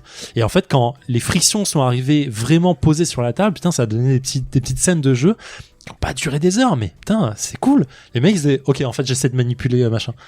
Ok donc j'ai de manipulation pour savoir si ça marche et tout machin. Et vraiment ça amène des jeux vraiment c'est frictionnel quoi, c'est super intéressant. Ça a l'air très très stylé. Tu voulais réagir? Non, en fait, je me posais juste des questions. Est-ce que parfois ça déborde pas sur le perso? Ouais. Non, enfin si y a pas de non mais il y a pas de raison, c'est Non mais c'est parce que je fais un noob en jeu de rôle donc je sais pas. En fait, c'est la difficulté de sortir ton personnage, c'est de dire OK, je joue avec un personnage, c'est pas grave, mais oui, il y a eu des frictions, tout le monde a connu ça autour de la table, c'est pas grave, ça arrive. Mais non, le tout c'est de savoir s'arrêter au personnage en fait. Okay. Mais sur des noobs tu peux avoir le qui tout double. Tu peux avoir les personnes qui disent bah non, c'est mon personnage, il y a aucun problème, et d'autres qui disent mais putain, tu fais chier en fait à vouloir faire autre chose. Non mais en fait, c'est mon personnage, tu peux rien. Et là, je trouve que cette notion d'agenda, comme tout le monde sait qu'il y a un agenda autour de la table pour chacun, enfin, il y a aucun problème pour eux en fait. Ouais, c'est assez clean en fait. Et voilà. J'avais encore d'autres choses à dire, mais je peux m'arrêter là si c'est trop long. Non, ça a l'air fascinant en tout cas, mais enfin continue si tu veux. J'ai quand même des questions avant et après je te laisserai finir. Vas-y. Encore une fois, je vais faire le coup des deux questions. La première, c'est que tu disais, il y a des jeux de rôle qui sont un peu sans fin. Enfin, tu fais plusieurs parties sur la durée, sur des années. Ouais. Vous avez vous qui êtes des gros joueurs de ce genre de jeu, vous avez des jeux en cours qui durent depuis des années? Enfin, ça vous arrive ou Qui sont réguliers? Moi non, pas autant que Ketru, je pense. Mais... Toi, t'as des jeux par exemple où je sais pas, t'as commencé il y a 5 ans et non, tu vois pas celui qu'on a commencé il y a 2 ans et demi, mais la campagne d'avant, elle a duré, je sais pas, 13 ans, un truc comme ça. C'est fou quoi. Wow. Enfin... Mais en fait, c'est juste une notion de jeu. Genre, tu jouais pas tous les mois. Bah si. Si. Enfin, au début oui, et Ouais, moi j'ai laissé un peu tomber. Il y en a qui ont continué. Ouais, voilà. Ça devenait trop compliqué après. Mais en fait, la seule limite en jeu de rôle, c'est ton imagination en fait. Donc tant que le maître du jeu en a, tant que les joueurs en ont, bah en fait tu peux jouer indéfiniment quoi. Et finalement puis il y a pas de bonne ou mauvaise méthode en fait. Non, moi j'adore le one shot, en même temps j'ai envie d'en faire plein de one shot sur plein de jeux différents, mais je kiffe aussi une longue campagne parce que ça apporte d'autres choses en fait. Ouais. Et en fait, l'évolution de ton personnage est toujours vachement intéressante aussi. Comment tu veux le faire évoluer. Ok, tu veux le faire devenir roi, tu veux le faire autre chose. Du monde aussi. Ouais, bien sûr. Et du coup, pour répondre un peu à ta question, finalement, tu peux faire 12 000 jeux différents tout le temps en one shot. C'est qu'une longue campagne, en fait, parce que tu fais plein de choses différentes, tu vois. Oui, ok. Mais tu peux repartir un peu à zéro sur ton rôle. Oui, mais tu fais un nouveau jeu de rôle. Oui. Tu vois, finalement, tu fais que jouer. Oui, ça c'est sûr. Et la question, évidemment, hyper importante. Il y a combien de dés dans la boîte? Parce que si toi tu fais que en ajouter, au fur et à mesure du stress, tu vois, enfin, en fait, t'achètes que le bouquin. T'achètes rien d'autre. Hein. Ah d'accord. Il y a pas, c'est pas une boîte. C'est vrai. Ok. Mais combien comme c'est un jeu de rôle, t'achètes juste le bouquin à 50 balles. Ok. Et après t'as tes dés à la maison. Quoi. Et après tu prends tes dés à toi, ou alors tu peux acheter les dés qui sont vendus 20 balles à côté, qui sont pratiques parce que visuellement ils sont plus pratiques que des 6 et ils sont beaux. Et c'est un peu de la collectionner. Oui. Mais okay, en vrai ça fonctionne bien. Mais du coup alors combien t'as été amené à lancer de dés au maximum avec tous ces points de stress, de trucs? Je sais pas, j'ai pas compté. J'ai l'impression que t'en lances 6 au début. Non mais les sauts de dés dans les jeux de rôle c'est classique. Il y a plein de jeux qui font ça. C'est pas une mécanique qui est spécifique à ce jeu-là. Enfin, si, il y a des, en fait, il y a des jeux qui, surtout les jeux à D6, en vrai, c'est là où tu as le plus de dés à lancer. Mais, je sais pas, il peut avoir 12 ou 15 dés à lancer, ouais. D'accord, ok. Mais le truc, c'est que t'as besoin que d'un 6 pour réussir. Si tu en as 2, 3, 4, en fait, t'as des actions, enfin, t'as pas d'action, mais t'as des effets supplémentaires. Ce qu'on appelle un critique.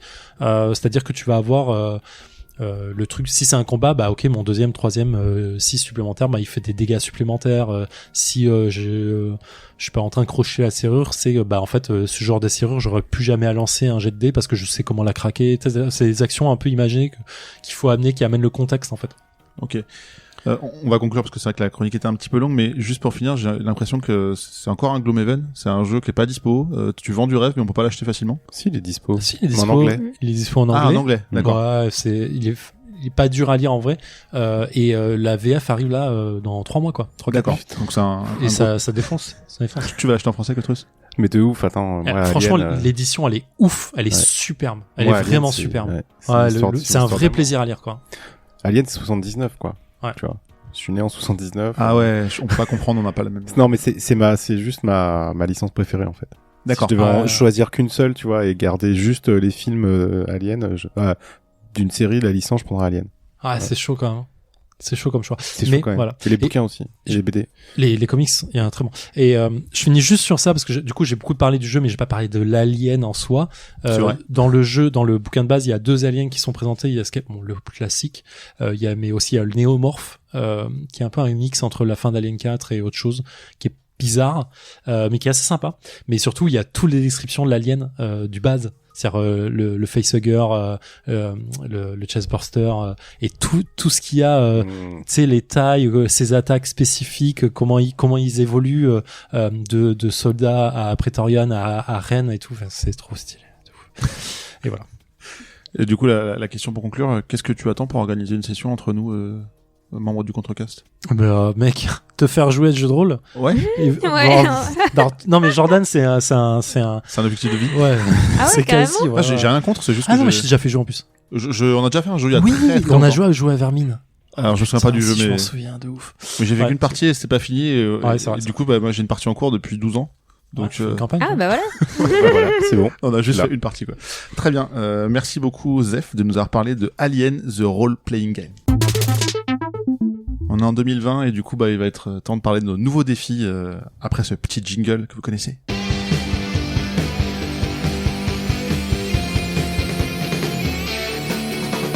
Moi je vous avoue que j'ai été mauvais élève dès le début, mais en fait je sais pas si vous connaissez Jean-Michel Décalé. Vous connaissez ou pas? Ok, bon, je sais pas si j'ai un peu spoilé ce que j'allais dire, mais donc j'ai lu pas mal de livres ce mois. Le mec est resté encore sur le truc, quoi. C'était mon défi de 2019. Je suis passé légende à Hearthstone, en fait. Non, ça c'est faux. C'est faux.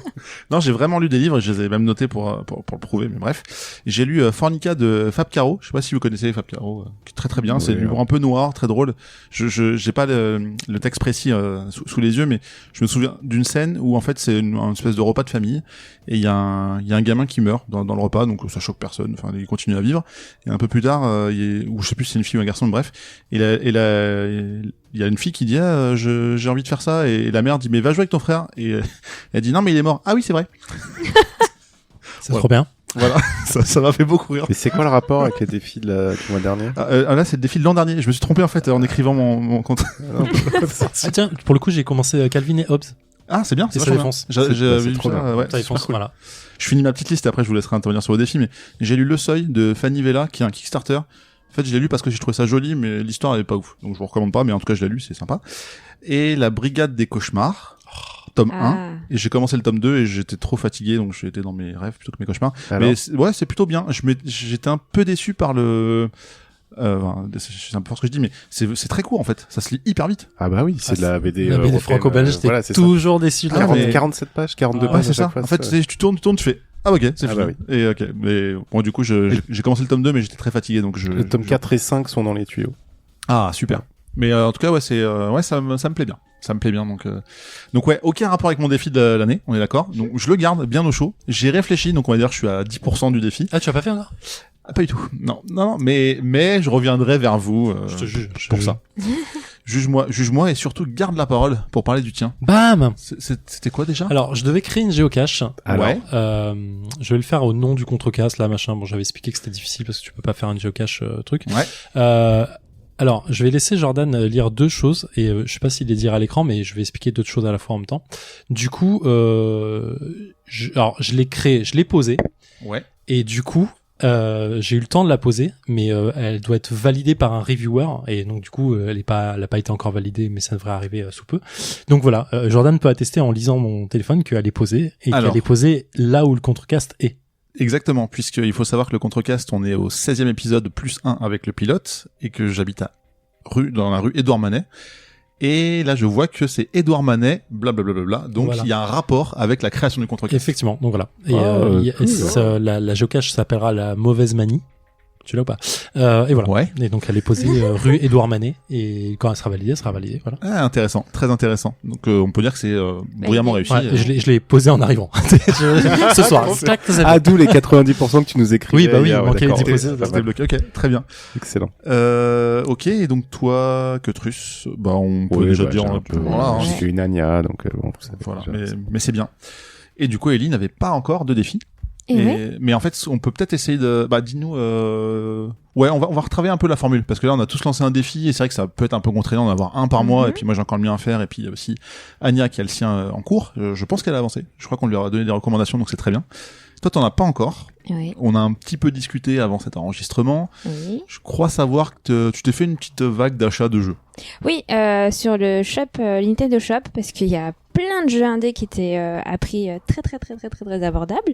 Je crois que j'en ai acheté 5 pour 25 €, dont FE,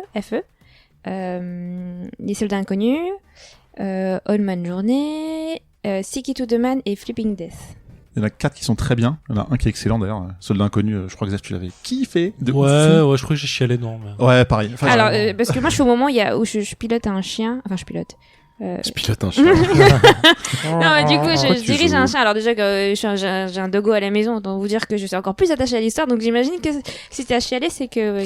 C'est pas tant l'histoire du jeu qui m'a fait chialer, c'est les petits éléments que tu récoltes. Il faut tout lire. En fait, les histoires, elles sont réelles, et il y en a, elles sont juste ultra touchantes. Et vraiment, il y en a une, je m'en souviens, je crois que c'est sur un mouchoir, et en fait, c'est con, mais putain... Pareil, l'histoire des chaussettes aussi, ça m'avait vraiment touché. Et j'étais en bad. Vraiment, j'étais en bad quand je les avais lus. Mais c'est con parce que c'est qu'un texte. Mais en vrai, je sais pas, je me mettais à la situation. Je me disais, c'est mort, en fait, c'est super chaud. Et voilà. Il y a un truc qui est relativement fort et puissant dans ce jeu, c'est qu'on ne voit jamais les yeux des personnages et pourtant on ressent toutes leurs émotions. Ouais. Ça, c'est... Ouais, tout à fait. Et bref, on te laisse continuer, pardon. Du coup, c'était... c'est les jeux que tu t'as acheté récemment. Que je me suis acheté récemment, ouais.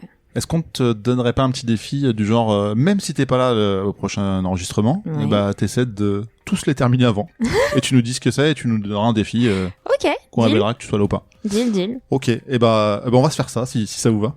Yeah. Ouais, ok. Cool. Très bien, merci. Du coup, je peux finir sur Hunter Killer parce que moi j'ai fini ma saison 4 là.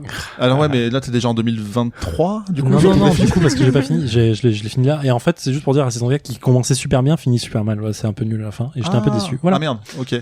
Transition avec les coups de cœur du coup. Allons-y.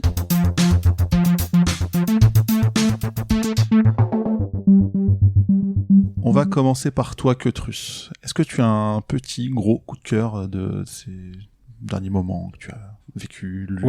Ouais, c'est quoi? Un petit high five peut-être. C'est le Barrière Speedrun Show. Je vous en ai parlé vachement bien. Sur le Slack. Ouais.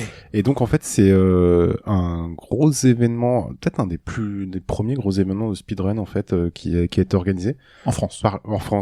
Par Link et Hugo. Avec un cash price de 20 000 €, ce qui est quand même pas mal pour du speedrun. Et au niveau viewer, je crois qu'ils ont un peu claqué des records. Et donc je trouve ça cool en fait de consacrer un événement comme ça à du speedrun, qui est quelque chose d'un peu, je sais pas, marginal, on peut dire, un peu dans le jeu vidéo, quelque chose d'un peu spécial. Et là il y avait 4 jeux, il y avait Minecraft, Portal 1, Celeste et Sekiro. Et le speedrun de Celeste est complètement magnifique. La fin, et en fait, ça peut paraître un peu bizarre de se dire, le mec, il regarde du speedrun. Et en fait, non, c'est ouf parce que, pour plusieurs raisons, parce que déjà, les mecs utilisent le jeu, vidéo d'une façon, assez ouf. C'est-à-dire de trouver les glitches, en fait, même les jeux que tu connais, tu fais, mais qu'est-ce qui se passe? Et ça, et en fait, la tension qu'il peut y avoir entre les deux concurrents, parce que d'habitude tu vois un speedrun mais tu vois pas en miroir, et en fait t'avais les deux jeux en miroir, et sur Celeste c'était incroyable quoi. À la fin les mecs sont à quelques centièmes de seconde, puis en fait d'un seul coup il y en a qui rate, puis l'autre reprend derrière, etc. Et c'est passionnant, et je suis content d'avoir un événement comme ça, surtout avec une réalisation assez folle et une grosse production. Enfin franchement GG quoi, parce que gérer comme ça des jeux différents avec une audience publique et une audience Twitch et avec un montage comme ça, et franchement bravo. Et voilà, moi je suis content de voir ce genre d'événement point de renfance. Je pense que ça reviendra, et d'ailleurs j'ai failli y aller cette année, et moi j'avais trop de trucs à faire dans le week-end sur Paris, donc c'était à Lille. Oui, exactement. Mais franchement c'était top, événement très très cool. Donc voilà, moi j'ai beaucoup aimé, surtout la finale de Céleste. Hailey, ton coup de cœur. Alors j'ai plutôt parlé des animés. Et d'un animé où j'aurais pas misé dessus au début parce que j'ai trouvé que l'intrigue était vraiment lente. C'est Vinland Saga. Donc en fait c'était disponible sur Amazon Prime en décembre. Ils l'ont gardé que un mois. Et en gros c'est un manga qui a été qui est sorti en 2015 et qui a été maintenant qui est édité chez nous chez Kurokawa. Et en fait, l'année dernière dans les animés awards de Crunchyroll, ils ont gagné, enfin Vinland Saga a gagné dans la catégorie drame. Et je comprends tout à fait pourquoi, parce que au début, c'était des personnes sur Twitter qui m'avaient recommandé, parce que j'adore regarder des animés. Si AlphaCast nous écoute, coucou AlphaCast, parce que c'est lui qui m'a recommandé. Et en gros, donc c'est un manga qui parle en fait d'une quête un peu vengeresse de Thorfinn, qui est un garçon, dans l'univers des Vikings. Et en fait, c'est la première fois, je crois, que je vois un animé, du moins dans cet univers des Vikings. Et je trouve que c'était super bien amené, et en même temps, c'est du coup quête, c'est historique, à la fois historique et dans la fiction. Et en fait, au début, c'était quand même assez lent, et puis le dernier épisode, parce qu'il y a 24 épisodes, j'ai été Brain, mais de chez Brain. Je me suis dit, oh, ah oui, d'accord. Ok, d'accord. Et du coup, si jamais vous devez le voir, et que bon, vous avez envie de décrocher parce que la trame elle met quand même beaucoup de temps à se mettre en place, un peu comme The Punisher. Je dirais, si je devais faire un parallèle, restez jusqu'au bout, hein. Vraiment. Et parce que moi, ça fait longtemps qu'un animé m'a pas autant brain comme ça sur la fin, quoi. Pourtant, l'année dernière, on a eu quand même en animé pas mal de trucs super intéressants, comme Demon Slayer, Kimetsu no Yaiba, qui rafle tout en ce moment. Je pense que vous avez entendu et entendu. Qui d'autre encore, j'ai pas les noms, mais voilà, dans le top 3, il y avait Vinland Saga, et voilà, c'est un peu plus dur, ça va pas avec donc c'est un peu violent forcément. Viking. Hein, bon, ils vont pas avec des pincettes. Ouais, tout de suite. Mais voilà, moi je vous le conseille vraiment, parce que si vous cherchez pas un manga un peu niais, etc., mais une trame beaucoup plus adulte, et que vous adorez le monde des Vikings, parce que du coup je me suis beaucoup renseignée en me disant, parce qu'il parle en fait d'une terre promise qui est le Vinland, qui je crois, d'après Wikipédia, c'était l'Amérique du Nord, mais voilà, du coup, ça fait vachement référence aux faits historiques, et je trouve que c'est super bien amené. Alors, j'ai mis un petit bémol peut-être sur pas le design, mais l'animation. Faut savoir que c'est le même studio que Attack Titan. Et du coup, voilà. Donc, parmi les 3 animés de l'année dernière, donc il y avait Kimetsu no Yaiba, Vinland Saga et l'Attaque des Titans, qui a aussi tout raflé. Pourquoi? Non, celui-là, non. Je peux pas valider Attaque des Titans. C'est relevé de sa chaise. Non, je dis juste les résultats des votes, hein. Donc après, ouais. Après, voilà. Mais, voilà. Vinland Saga, moi, j'ai adoré. Alors qu'au début, j'étais pas prête, j'étais pas, la trame était vraiment longue, genre, j'ai vraiment fait un épisode, tous les 2 soirs. Ah oui, hein. Ouais. C'est comme Attaque des Titans, quoi. Il se passe rien pendant tout, puis à la fin, t'as 2 trucs qui sont bien, mais c'est pas fini, quoi. C'est pas mal. Non, mais c'est cool parce que il y a quelques jours, je suis tombé dessus. Je me suis dit, ah tiens, un animé sur les Vikings. Oh non, ça va être naze. Et j'ai passé mon chemin, et le fait que tu dises que c'est bien, du coup, je vais regarder. Restez jusqu'au bout. Zef, ton coup de cœur qui n'est pas Attaque des Titans. Ouais. En fait, je voulais parler de Survivor parce qu'il y a la saison 40 qui est là et ça défonce, mais je vais pas le faire. Mais regardez Survivor. Saison 40.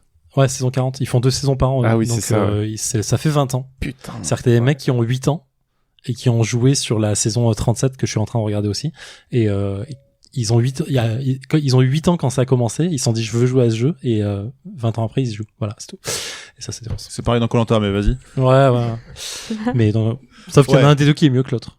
On vous laisse choisir, ça dépend de votre affinité avec la télévision. Mais non, en fait, je voulais parler, ça fait longtemps en fait que je me dis je devrais en parler, et je vais vous parler de Habitica, qui est une appli. Oui. Alors moi je l'ai sur du coup mon téléphone Android, mais comment décrire cette appli? En fait, ça fait longtemps que je cherchais une appli qui faisait to-do list, grosso modo. Et ça c'est pour moi c'est la meilleure appli possible là-dessus parce qu'elle est un peu gamifiante, donc ça fonctionne très bien au début, et du coup c'est ton encre qui prend très vite, et du coup tu reviens régulièrement dessus. Et en fait c'est une appli qui va gérer ta to-do list, c'est-à-dire tu peux rentrer ta to-do list de base en disant ok, il faut que je fasse ça avec des petits reminders à la con. 2, elle va jouer aussi sur tes daily, c'est-à-dire des trucs que tu dois faire tous les jours, que tu te mets toi-même, hein, en mode, moi par exemple, manger, ouais, faire aussi. pipi. Non, mais par exemple, le sport, par exemple, je sais que je fais 3 fois par semaine, c'est lundi, mercredi, vendredi. En fait, je le note dans l'appli et en fait, ça me récompense le fait de dire je l'ai fait, quoi. Tu vois, je le choque. Quand je suis le lundi, qu'est-ce qu'il y a? Je t'imagine tellement sourire en cochant. C'est normal, Non, je suis voilà, content. je le fais. Et en fait, tu peux te mettre des récurrences qui sont parfois juste vraiment des aides-mémoire en mode je sais que en ce moment tous les jeudis quand j'entre je dois prendre Survivor sur le net et puis voilà, donc c'est des reminders que j'ai. Et il y a aussi les habitudes. Et ça, c'est le petit plus qui m'a fait trop craquer. C'est en fait, tu vas mettre une liste d'habitudes bonnes ou mauvaises, à prendre ou à désapprendre du coup. Et en fait, tu vas te donner des points négatifs, positifs à chaque fois que tu les fais. Type, j'en ai une, c'est genre, comme j'essaie de faire du régime en termes de sucre manufacturé. En fait, j'ai un truc c'est manger du sucre plus ou moins. Quand j'en bouffe, je mets une mauvaise note. Et quand j'en bouffe pas pendant une journée, je mets une bonne note. Et donc, du coup, là-dessus, l'aspect gamifiant, c'est de dire, t'as un petit personnage qui est un peu med-fan, c'est-à-dire un guerrier, un voleur, tout, pendant les 10 premiers niveaux, t'es rien du tout, mais voilà, t'es là. Et en fait, t'as des points de vie, t'as une expérience, t'as des points de magie. Et du coup, tu vas, à chaque fois que tu gagner un truc positif, tu vas lui donner une expérience. Quand tu te mets un point négatif, tu lui fais perdre des points de vie. Et en fait, tu vas gagner en niveau, tu vas gagner des compétences, tu vas gagner de l'équipement et tu vas gagner un pet. Là, en ce moment, je suis en train de chevaucher un dragon zombie. C'est trop la classe. Trop bien. C'est trop bien. Et tu peux lancer des quêtes. Et t'as des quêtes aussi à faire. Et à chaque fois que tu réussis tes tâches, tes habitudes, des trucs quotidiens, en fait, tu vas donner des points de dégâts aux trucs que t'es en train de combattre dans ta quête. Et c'est trop cool. Et voilà. Et en fait, du coup, je suis ultra attaché à cette appli maintenant. J'arrive plus à m'en détacher. Je suis même à la limite à chaque fois d'acheter des trucs, en fait, tu vois. L'appli qui te fait dépenser de la thune, je suis à la limite de me dire, en fait, c'est pas mal. Faudrait que j'achète ça. C'est bien. En fait, ça sert à rien, mais j'ai envie de l'acheter. Qu'est-ce que t'as comme option, par exemple? Ça va être t'as des trucs cosmétiques. Essentiellement. Ton dragon est bleu au lieu de vert ou... Non, ça tu peux déjà les avoir de ouf, Okay. mais ça va être surtout au niveau vêtements vestimentaires, t'acheter des meilleures armures, des trucs comme ça parce que ça augmente ta perception, ça augmente plein de trucs. T'as ça, tu peux acheter des quêtes aussi qui vont te donner des équipements supplémentaires. Ça tourne toujours autour de ça, bien évidemment. Mais surtout la communauté est géniale. C'est-à-dire que tu vas avoir t'as une communauté dans le truc qui s'appelle les guildes où tu peux aller voir. Et en fait les mecs vont créer et tu peux du coup les télécharger des daily ou des habitudes. En fait, il y a des mecs qui disent OK, moi je me fais un challenge 75 jours bonne santé en fait, tu vois. Et il dit OK, pendant 75 jours, en fait, je vais pas boire d'alcool, je vais pas fumer, je vais pas faire. Et en fait, il te fait une liste de je sais pas, une quinzaine de trucs. Et en fait, il dit voilà, faites-le avec moi. Et en fait, tu peux participer. Alors, t'as pas ses résultats à lui, mais en fait, tu sais que tu participes avec lui. Et en fait, il dit voilà, je veux faire pendant 75 jours de strike à la chaîne. Et si au 74e j'ai foiré, je reprends au début en fait. Et en fait, son truc est ultra sain, tu vois. Et en fait, t'as toute une communauté qui est ultra saine. Que je trouve assez intéressante du coup, et voilà, du coup je suis assez fan de cette petite appli Habitica et qui est cool. C'est valable sur les deux. Je crois que c'est valable sur les deux. Oui. Ouais. Okay. Si tu t'es inscrit, tu dis on met dans notre groupe. Je me suis rendu compte que je l'avais installé et désinstallé. Ah ouais. Moi aussi, mais j'ai envie de la réinstaller maintenant. Ah, du coup, ça marche pas. Après, je sais pas. En fait, les to-do list, j'en ai eu. J'ai essayé d'en faire pendant des années, en vrai, depuis que j'ai le smartphone, et ça prenait pas quoi. Il y avait un truc, ça. je trouve qu'elle est pas intuitive, et en fait moi il me fallait un truc qui m'attire en termes de jeu quoi. Et le truc j'ai plongé dedans parce que c'était gamifiant quoi. Et en fait pendant les niveaux 1 à 10 t'as pas de classe, et après au niveau 10 on demande de choisir ta classe. Tu peux être guerrier, magicien, voleur ou archer je crois, et en fait après t'as des compétences que tu débloques qui sont spécifiques. C'était pas comme ça au début. Ah je sais pas. Ouais, j'ai pas l'impression. Moi ça a toujours été comme ça, mais je crois que je l'ai quasi à la sortie, donc je suis pas sûr. Oh, ça fait 6 mois que tu l'as, non? Pas plus? Ouais. Je sais pas quand est-ce que ça pour moi. Plus vieux que ça? Ah ouais. Ok, parce qu'il me semblait que le mec qui me l'avait partagé, il l'avait eu en avance, mais j'étais pas sûr. Mais après, c'est peut-être moi qui.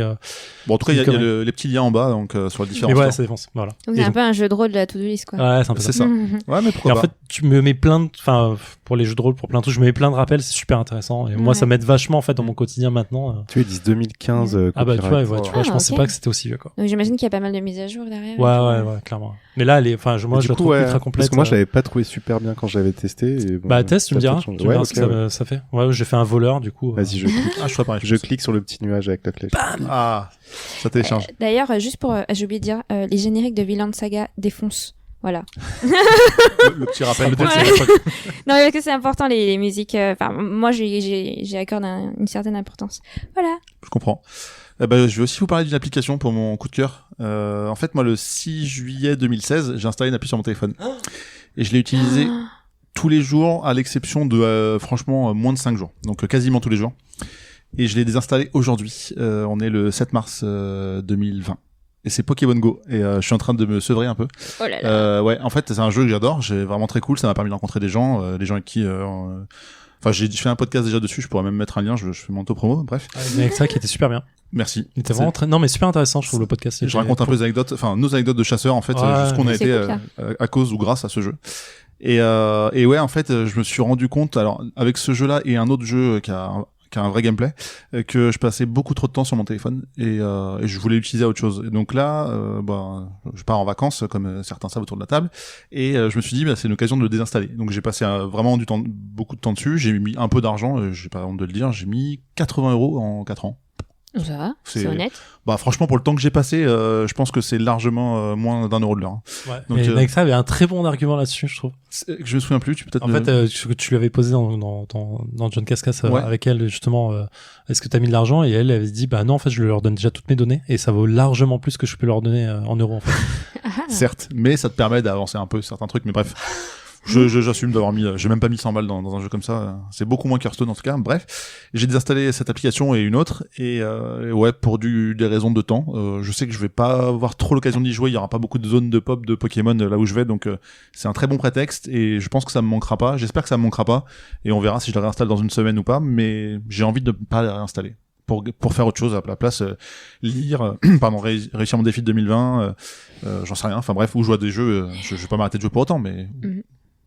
Voilà, donc ça m'a fait un truc ce soir parce que en venant en rentrant à la maison, j'ai même fait des raids avec des gens et tout et il me dit tu joues ce week-end? Ah non, ce week-end je peux pas, enfin en mode on se verra demain, mais en fait non, on se verra plus, peut-être ça se trouve, ça c'est que donc putain, c'est triste. Ouais. En vrai, c'est ultra triste que t'es en train de ça dire. fait genre il y a des gens que je reverrai en dehors du jeu, mais il y a des gens que je reverrai plus jamais, c'est sûr, ou alors je les croiserai parce qu'on habite à côté, mais tu fais un raid avec nous? Non. Non, j'ai arrêté de jouer. Ouais, mais pourquoi? Mais on avait un échange à faire. Ouais, désolé. Enfin, non, mais ouais, j'avais des deals d'échange avec des gens. Est-ce que dans un futur, tu penses que tu vas plutôt te modérer ou c'est genre non catégorique? Franchement, là, je fais un test. Je l'ai désinstallé. D'accord. Et c'était très dur. Ça fait plusieurs jours que j'ai réfléchi. En fait, pourquoi à la base? C'est parce qu'il y avait de plus en plus d'événements, de plus en plus de choses à faire. Et j'arrive même à me dire que j'ai du mal à suivre, quoi. Et en fait, je me rends compte que je rajoute du temps de jeu quotidien. Je suis passé je dis une connerie, peut-être 30 minutes à 1 heure par jour, voire plus. Et il y a des jours où je fais beaucoup plus, hein, mais bon, bref, c'est des jours un peu spéciaux. Mais il y a tellement d'événements tout le temps. Il y a un événement ce week-end, il y a un événement dimanche prochain. Et je suis sorti dimanche dernier avec mon parapluie pour aller choper des shiny. Et franchement, j'étais là sous la pluie avec mon truc et tout. Je suis putain, on était plusieurs, mais même on s'en fout du nom où on était. Enfin, je suis sorti un dimanche alors que j'étais en pyjama et j'étais trempé juste pour des putains de Pokémon, quoi. Enfin, j'essaie de m'en dégoûter entre guillemets. Mais ouais, je me souviens. En fait, c'est le moment où tu te dis ça me demande trop de temps pour suivre et si j'arrive pas à suivre, je suis has-been et ça sert à rien de jouer. C'est ça un peu l'idée? Il y a un peu de ça, ouais, je pense. Ouais. Est-ce que c'est pas devenu une sorte de contrainte du coup? En fait, voilà, je me suis créé des contraintes sur un truc que j'appréciais beaucoup et enfin là. En fait, ils sortent des trucs avec des chapeaux spéciaux, des oreilles différentes. Enfin, il y a trop de trucs là. Ça, en fait, ça m'a saoulé. Vraiment, la diversité des choses à faire, l'étendue des choses à faire m'a saoulé. Donc je me dis, allez, c'est un bon prétexte pour arrêter. Je vais essayer d'arrêter. Félicitations. On dirait un drogué qui parle, mais non, mais c'est en fait c'est le problème de se dire que ce genre de truc, faut savoir l'apprécier. Et comme tu dis très bien, Ellie, en fait, il faut pas que ça devienne une contrainte. En fait, genre à partir du moment de contrainte, c'est pas agréable, donc il faut arrêter là, quoi. Donc c'était mon coup de cœur jusqu'à aujourd'hui, et du coup j'ai passé 4 ans dessus quasiment. C'est un peu comme si tu mangeais, t'as un chocolat que t'adores de dingue, tu manges j'en ai trop bouffé. Et après à un moment t'es un peu écœuré. Et ouais, c'est un peu l'effet que tu. Ça. Alors j'aime pas le chocolat, du coup je peux pas comprendre. Je suis sûr que c'est possible de trop bouffer d'un. Si carrément. Si tu peux être écœuré par genre la guacamole par exemple, moi j'adore ça, mais je sais que à terme. C'est pas possible. à terme ça va m'écœurer. Genre sur une soirée, je peux pas en manger pendant 4 heures d'affilée, c'est pas possible. Si. Ah ouais, c'est un défi. Si c'est possible, la guacamole, tu peux en bouffer 4 heures. Et avoir une chiasse d'enculé juste après. Bien sûr. Et continuer à en bouffer pendant que t'es aux chiasses. Mais, mais tu pleures et tu souris en même temps. Tu pleures en même temps, tu souris. Incroyable. Bref, tout est bon sauf dans l'excès, on va dire. Ça.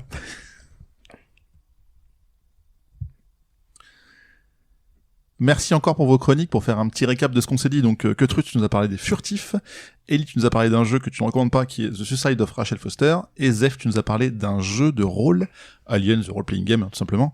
On a reparlé de nos défis, nos coups de cœur, et puis on va faire vos petites pubs respectives. Zef, où est-ce qu'on peut te retrouver? Bah écoute, je reviens du Fiche de Cannes, Festival international du jeu de Cannes, et c'était super bien, c'était super cool. On a croisé des gens vraiment fantastiques dans un monde créatif absolument cool. Voilà. Donc pour parler du Défaussé du coup par exemple. Voilà, donc on a rencontré des auteurs, on a rencontré des éditeurs, on avait enregistré des émissions avec eux, et du coup vous allez pouvoir les écouter sur le Défaussé dans pas très longtemps. Là on a diffusé les 2 premières avec Joraku, qui est un gros coup de cœur ludique pour moi, et l'avant ça c'était j'ai oublié, et c'est la loose. Mysterium Park, la version courte de Mysterium, et ça défonce. Voilà. Queutru, on pourra en parler aussi parce qu'il était au Fige aussi, et il sait que ça défonce. Ça défonce. Bah, garde la main, la parole. Je reviens du Fige, c'était mortel, ça défonçait. Non, c'est vrai. Mais t'es pas dans le Défaussé. Non, je suis pas dans le Défaussé, mais je suis dans le même label, autant c'est vrai. Représente, quoi. Boom. Et non, par contre, moi j'y allais avec la boîte à chimères, en fait, mon association. Et le blog, on a relancé bien le blog, et en fait, il y a plein d'articles, et moi, je faisais les photos. Donc voilà. Donc allez voir la boîte à chimères, il y a un blog, et il y a un forum si vous voulez jouer sur Paris d'ailleurs. Ok. Le mardi soir, jeu de rôle, jeu de plateau, etc. Eh bien, j'attends ton petit lien parce que je l'ai pas sous la plaisir. main, et puis les personnes qui nous écoutent le voient déjà en bas au niveau de la description, magique. donc c'est trop bien fait. Ellie, toi? Moi, j'utilise beaucoup plus Twitter, donc c'est déjà très bien. donc voilà. Donc hello Ellie. C'est très simple. Niveau actu, en fait, j'essaie de relancer un peu mon blog en ce moment, dont les jeux indés, dont mon défi. Donc c'est bien parce que je fais un peu comme Quetrus et Anya, je triche un peu, hein, voilà. C'est toi qui as dit. Mais... je rigole. C'est elle qui a commencé. Donc voilà, c'est tout ce que j'ai à dire pour l'instant. T'as acheté combien de jeux déjà là? Tu nous as cité tout à l'heure. J'en ai acheté 5. 5. Sachant qu'il y a aussi What Remains of Edith Finch que j'aimerais. Ouais, mais je te ça compte pas. Ça compte Ouais. pas. Non, on va rester à 5. 5 Mais sachant que alors par contre j'ai Non. une liste énorme sur Steam. Non, c'est 5. Non, on va rester à 5. 5 comme le nombre d'étoiles que vous allez mettre sur Apple Podcast. On peut pas mettre plus que 5. Je sens que mon prochain défi c'est faire mes 5 derniers jeux Tu sur fais Steam. tout par 5. Voilà, c'est ça, peut-être. Non, vous mettez 5 étoiles si vous avez apprécié le podcast. Si vous avez pas apprécié, vous pouvez quand même mettre 5 étoiles. Et si vous l'avez déjà fait, parce qu'il y a plein de gens qui l'ont fait, et ben vous allez sur le téléphone d'un ami et vous le faites. Comme ça, il y a forcément des gens qui l'ont pas encore fait. Voilà. Évidemment.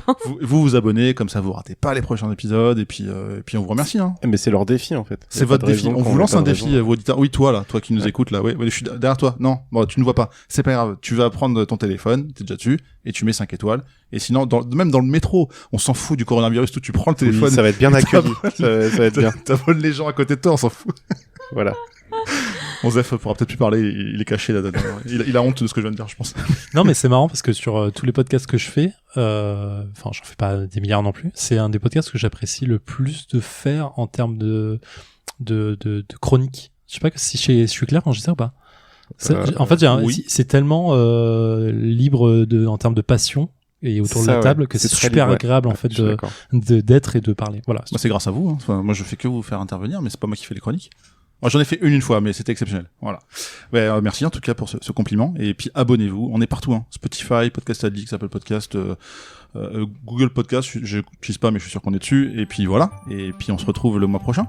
Merci à vous trois. Merci à toi. Merci à toi. Salut. À bientôt. Salut.